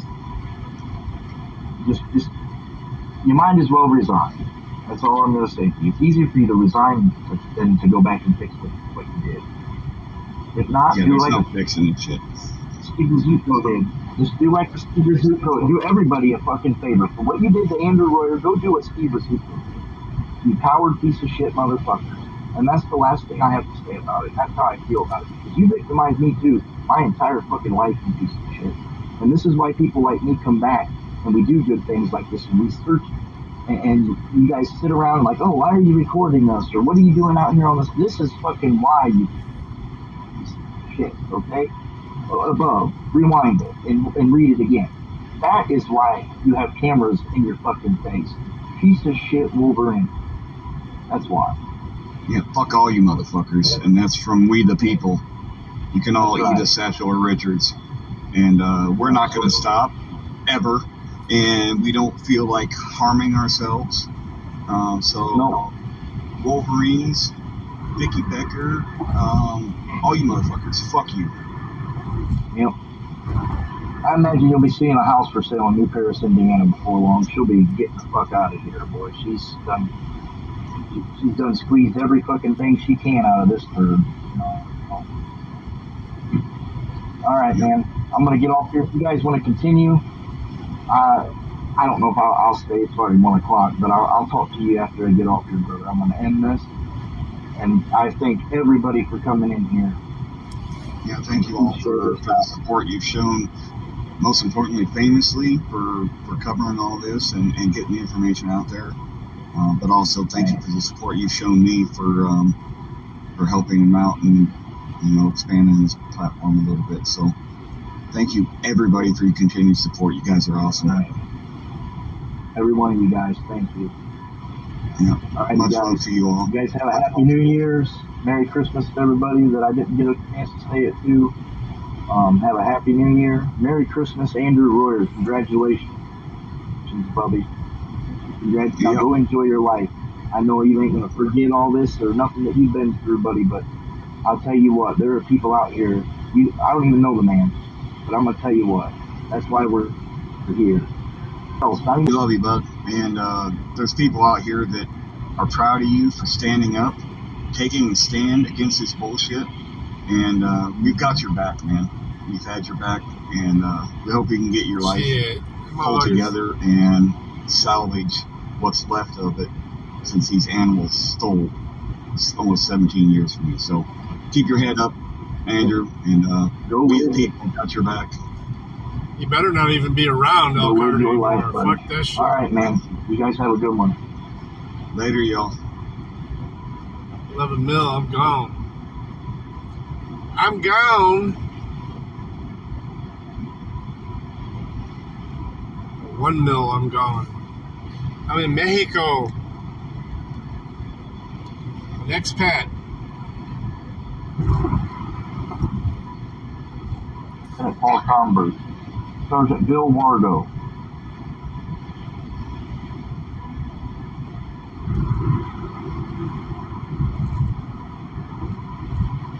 Yeah, he was. In Lynn County. He actually spent a lot more time out there than Flex did. Flex came in and out. I mean, it's great that they were all out there, but yeah.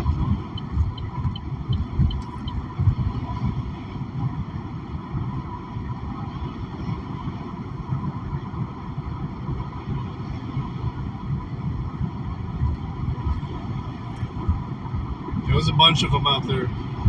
But yeah, Flex was out there. Dark American Patriot. Elite Laws is live. Toe's still live.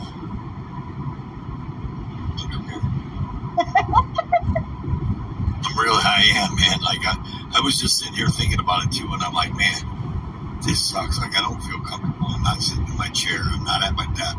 I don't have my PC. I don't have my big screens in front of me.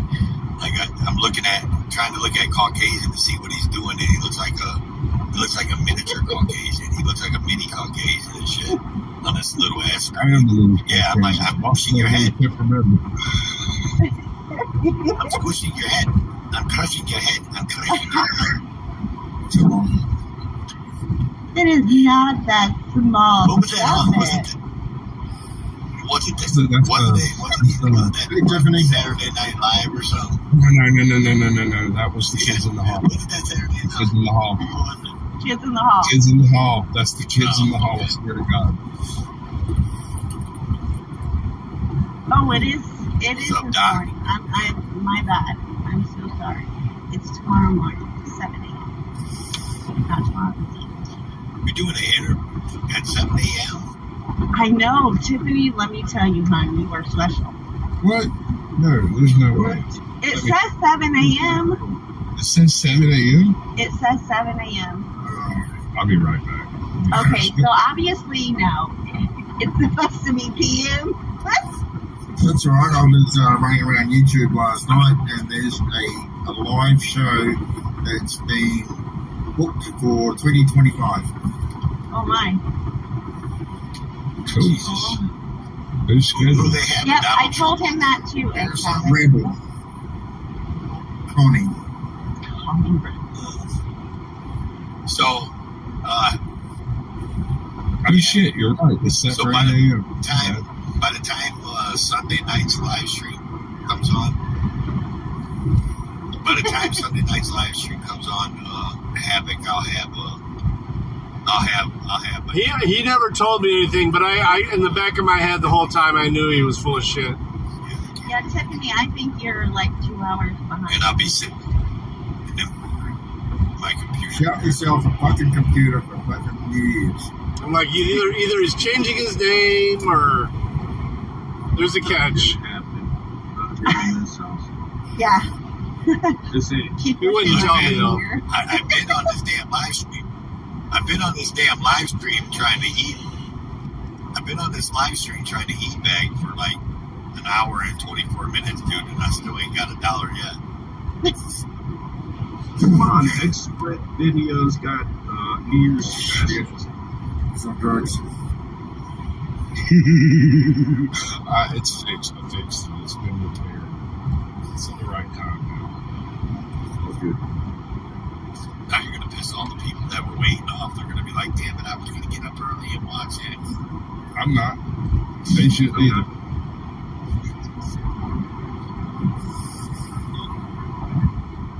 You don't want this computer. You want it to have. If this computer was handed to anybody else, y'all would It's failed to. Yeah, thanks, John D. be sure to show up any day now. No, man, I actually got approved to buy a computer, but I just ain't pulled the trigger.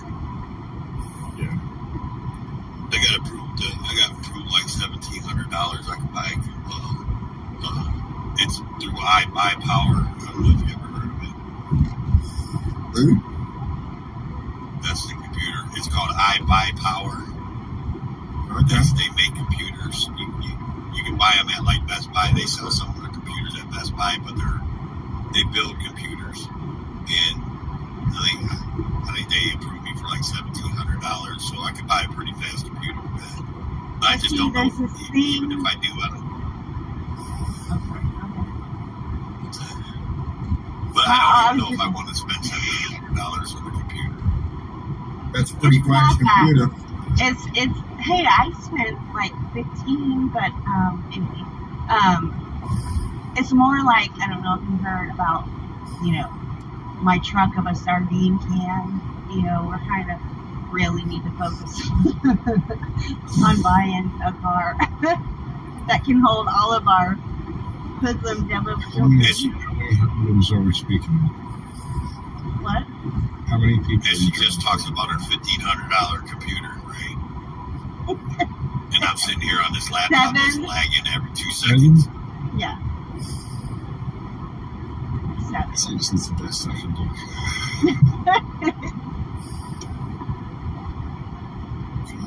Can we leave toe out? Because then it'll work. I mean, we could. Strap you with a head like a deer. See, Tiffany said you would need to know what mine was. Look, mine was $800. I got it right before the whole fiasco with the lockdown and all the shit got sky high. Picked it up right before it went. And I left it.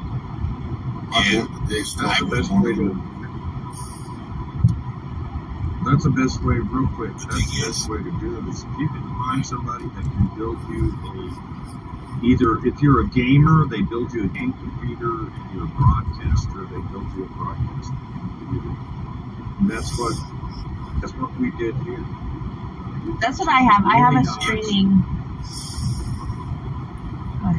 broadcast computer. Yeah. That's what I have is the thing is, Ricky, is what you said. If I could find someone to build me one, and if I had that kind of extra cash just laying around, what you didn't catch on that whole thing I talked about is that I got approved for $1,700. So that means I don't have to pay $1,700. It's on credit, and I can pay it a smaller monthly payment. So you will pay more than $1,700 is what that means. That's all that means. Stay away from credit. You know, sell your dog or something, man. Build some money up. Buy another dog and sell it. On the street, get you just a couple bucks here and there. Whatever. Yeah. We'll get more money for tow. You were the one that suggested we do a pimp squatch and house stream. Don't tell everybody. I'm still looking for a purple suit. I've already got members involved. Stupid.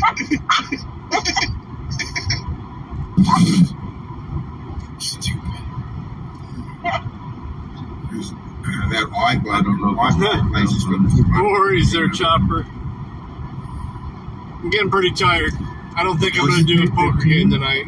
Probably just going to chill with the wife when I get home. Yeah. It's getting late. Yeah. 2 4-hour streams. To buy power. It's a good. This one's going to be over 4 hours because of the stock. I know I'm going to pay more because there's interest and all that, but like I said, I don't have $1,000, $1,700, $500 laying around right now that I can just throw at a computer. You know what I mean? I would say so if I could get a computer and pay $70 a month or $60 a month for it, you know what I mean? I'm down. Yeah. Especially if they're going to build it for you. What's that favor? If they can build it, I can either pick one of their ones that they already built. If I can do it. I can actually customize one. Go ahead, Chopper. I would do that. So lead to Pornhub and tell them this is what I want to do. You know. I tried to start an OnlyFans. You know what I mean? I just got to have a good video. But I couldn't because I haven't. But she was her only fan. Tiffany, that must guy like a rocket. That is right. That was her only fan. She was her only fan.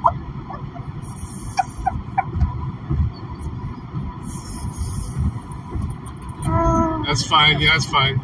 I'll pull it forward.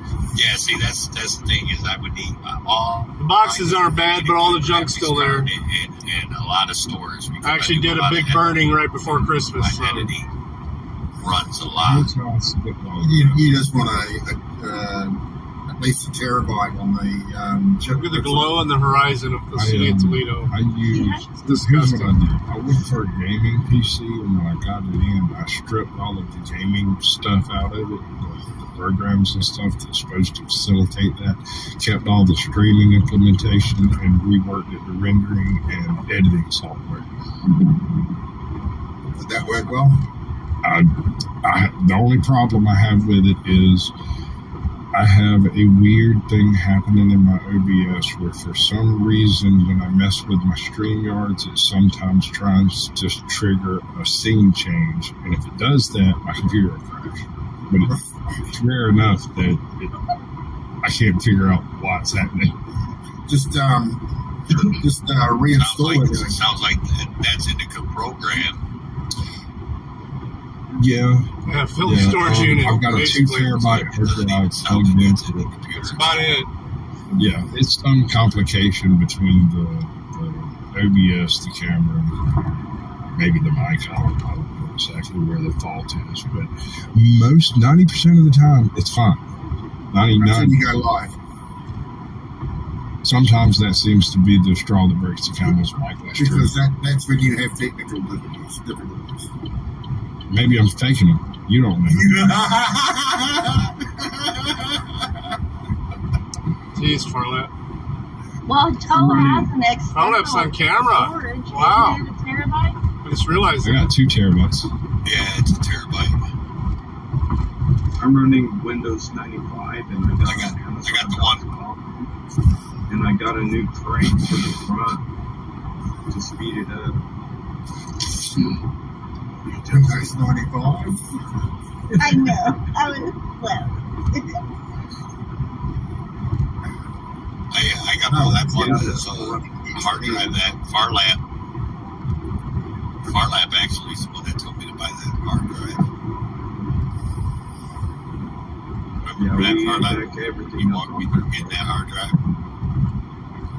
Vaguely. It was a while ago. I've had it for a minute. I got about half of it used. But if I fire up a new computer and I start editing again, I'll use that other half quick.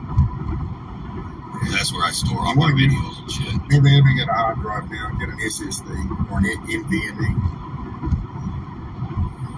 Well, that's what it is. It's an SSD. Yeah. What do you use for It's editing? an SSD. Wondershare. Wondershare. You know, the sun's getting low, big fella. It's baby. Yeah, I know, right? It is. It's getting late. You know, Sasquatch turns into I'm gonna have baby Justice. This is Yeah, pretty much baby enough Justice is for her gonna be getting up for a bottle soon.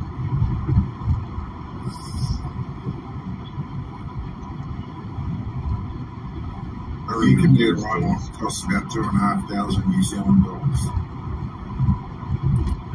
What is that in America? What is that real money, dude? 1,700, 1,800. Oh, okay. Yeah, to spend $2,000 on a real computer is I want it by weight of oil. right. Half a barrel. Okay. It's the price of oil's getting up there. Right, that makes sense. Y'all have a lovely evening. I am going to bed. I'm going to go get in my hot tub, then go to bed. That's what I'm doing.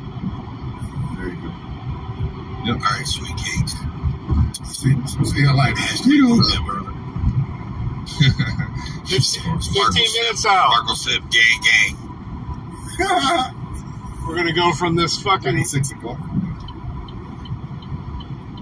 It is almost 10 Toll Road PM, to and it's off days. exiting in 2.7 miles. My foot is aching. I gotta pee. I still got 3 more days off.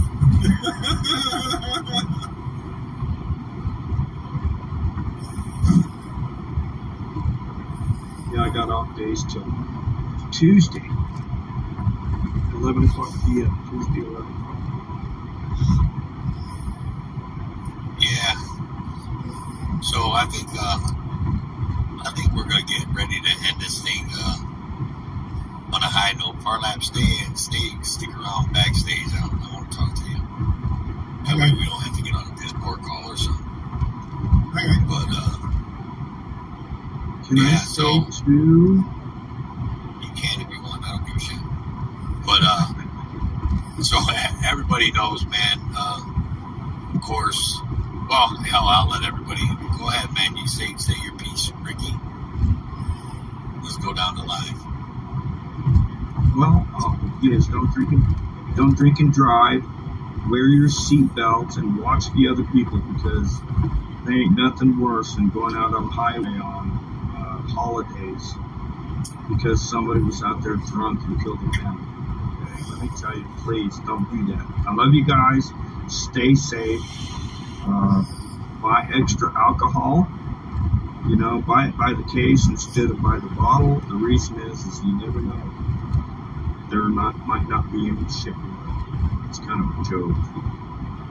Anyway, I love you guys. Yeah. All right, Farlap, say your piece. Well, mate, I got a hell of a year. I hope everybody else has. I got New Year's coming up, New Year's Eve tomorrow night for me. So I'm going to be irate Karen Ames when the new year rolls, and I just hope everyone has a good one and a safe one.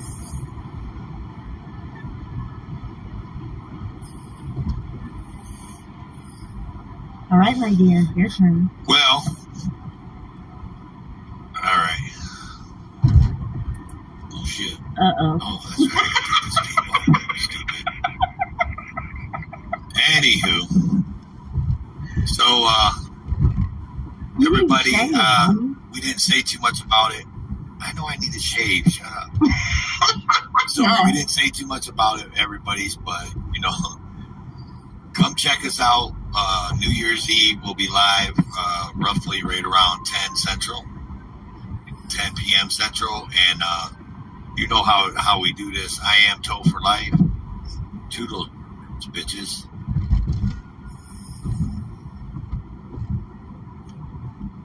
Toodles. Hey, Jack, your turn.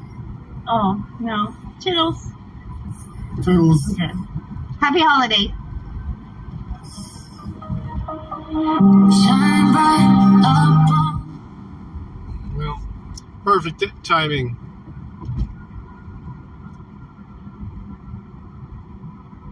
That's what I hear. I didn't know that they were that close to each other. Or that close to each other. That's cool, though. Oh, look, they got little lights on the toll booth.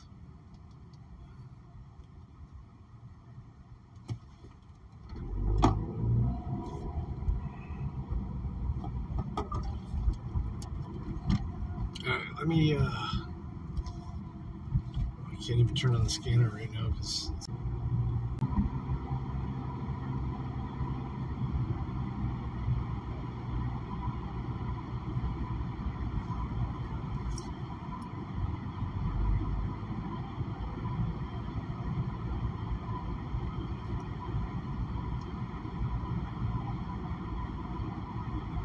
alright, scanner's playing.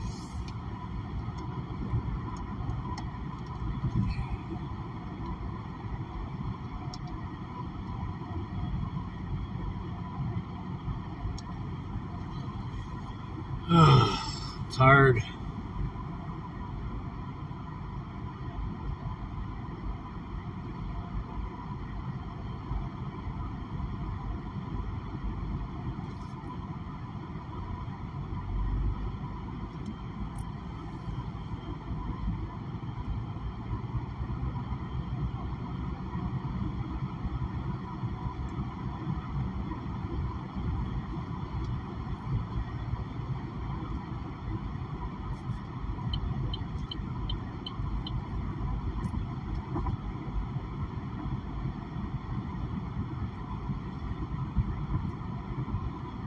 How far left?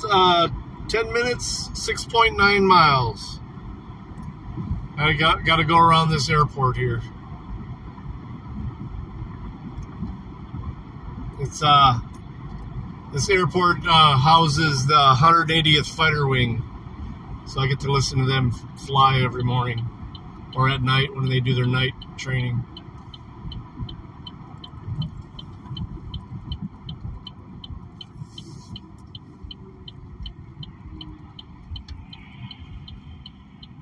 They use good old F-15s.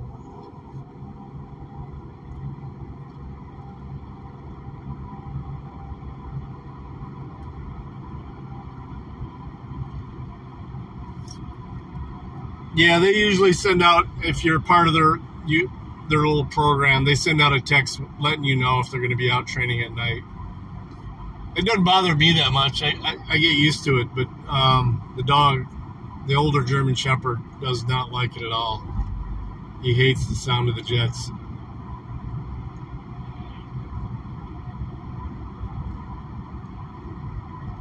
A lot of times we'll be in the house and I won't even hear it, but he'll hear it, of course. He's got a much better hearing, so.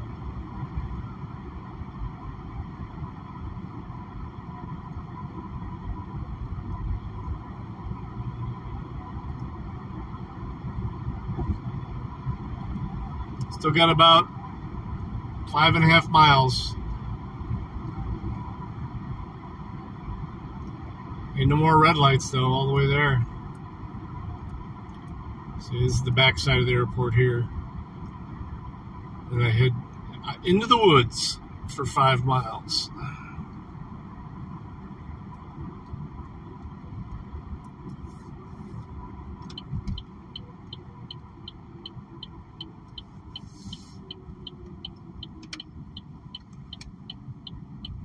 Now into the darkness.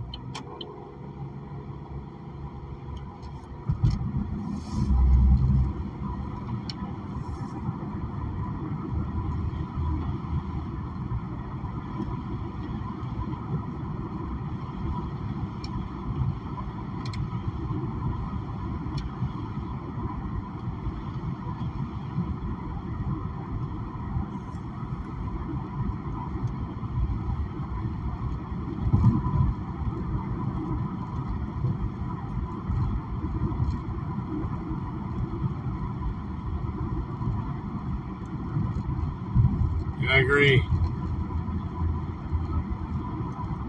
I told the wife next time we do this, we'll probably get a hotel room or something.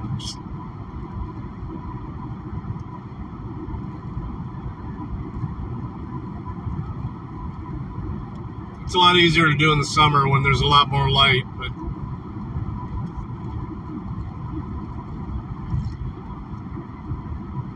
even if I would have turned around and left as soon as I was done working, it was already dark at 6:30, you know? So I was like, fuck this.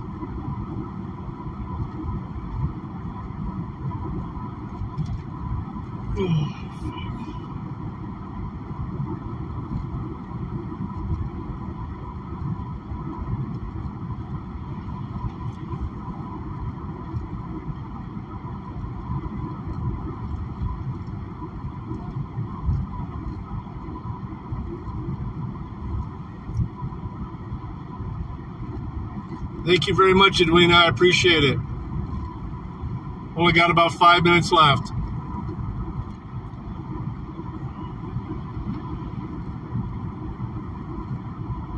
And a little bit of garage porn.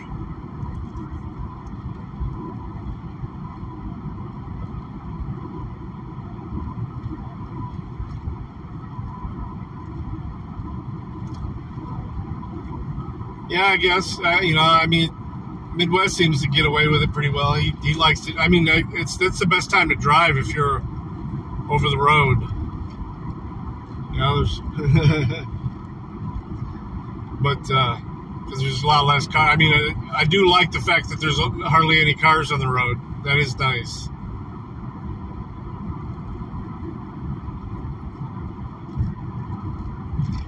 I just like to see. I like to see what I'm driving through, even though I've been there most of the time.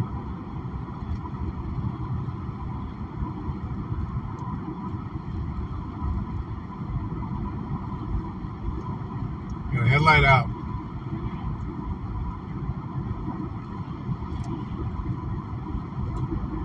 Just begging to get pulled over.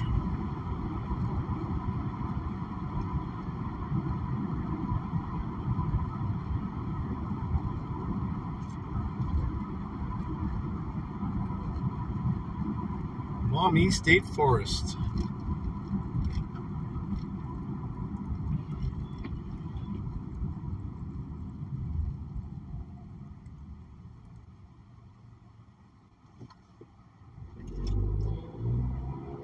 I don't mind night driving as long as I have my glasses. If I don't have my glasses, dude, I can't see shit at night.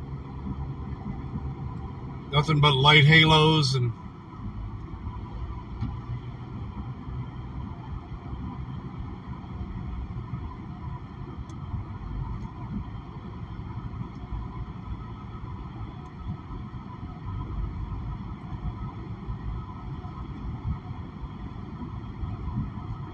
I'm not gonna. I appreciate it, Dirty. I'm not gonna go live again. Not till tomorrow, maybe.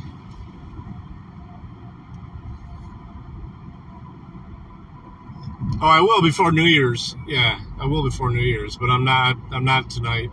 This will be it. I appreciate it, Dirty.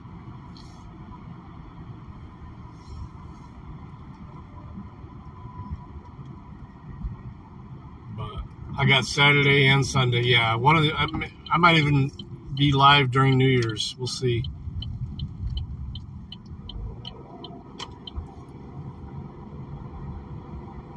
Let's celebrate the dropping of the balls with y'all. As we do East Coast time here, don't we, Dirty? I think the only person I missed today was Unindoctrinated. I think, what is she up to?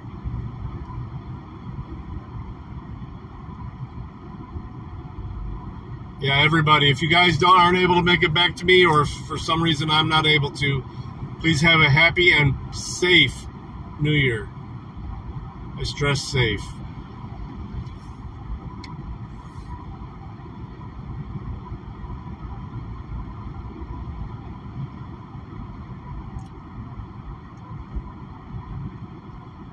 That is a depressing place.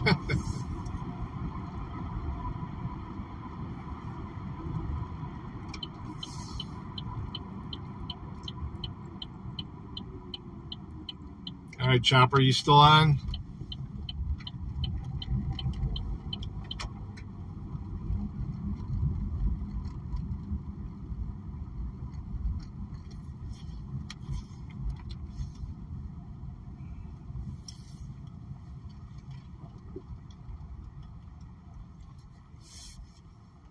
Oh, the dogs are outside. Look.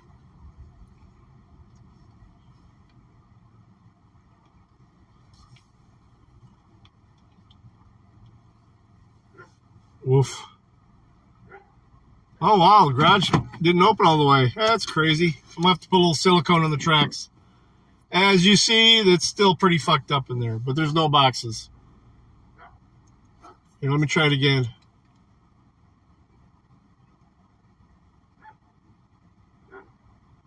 Hang on, let me try again.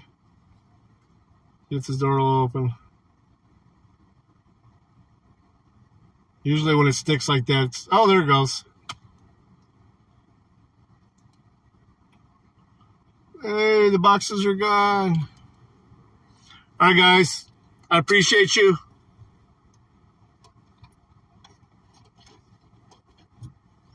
I do. Thank you for keeping me company during this long travels. Love you guys. And I will hopefully see you before New Year's. If not, have a happy and safe New Year. White lithium grease. Okay. Yeah. All right. Later. 4-hour stream. Peace. Love you.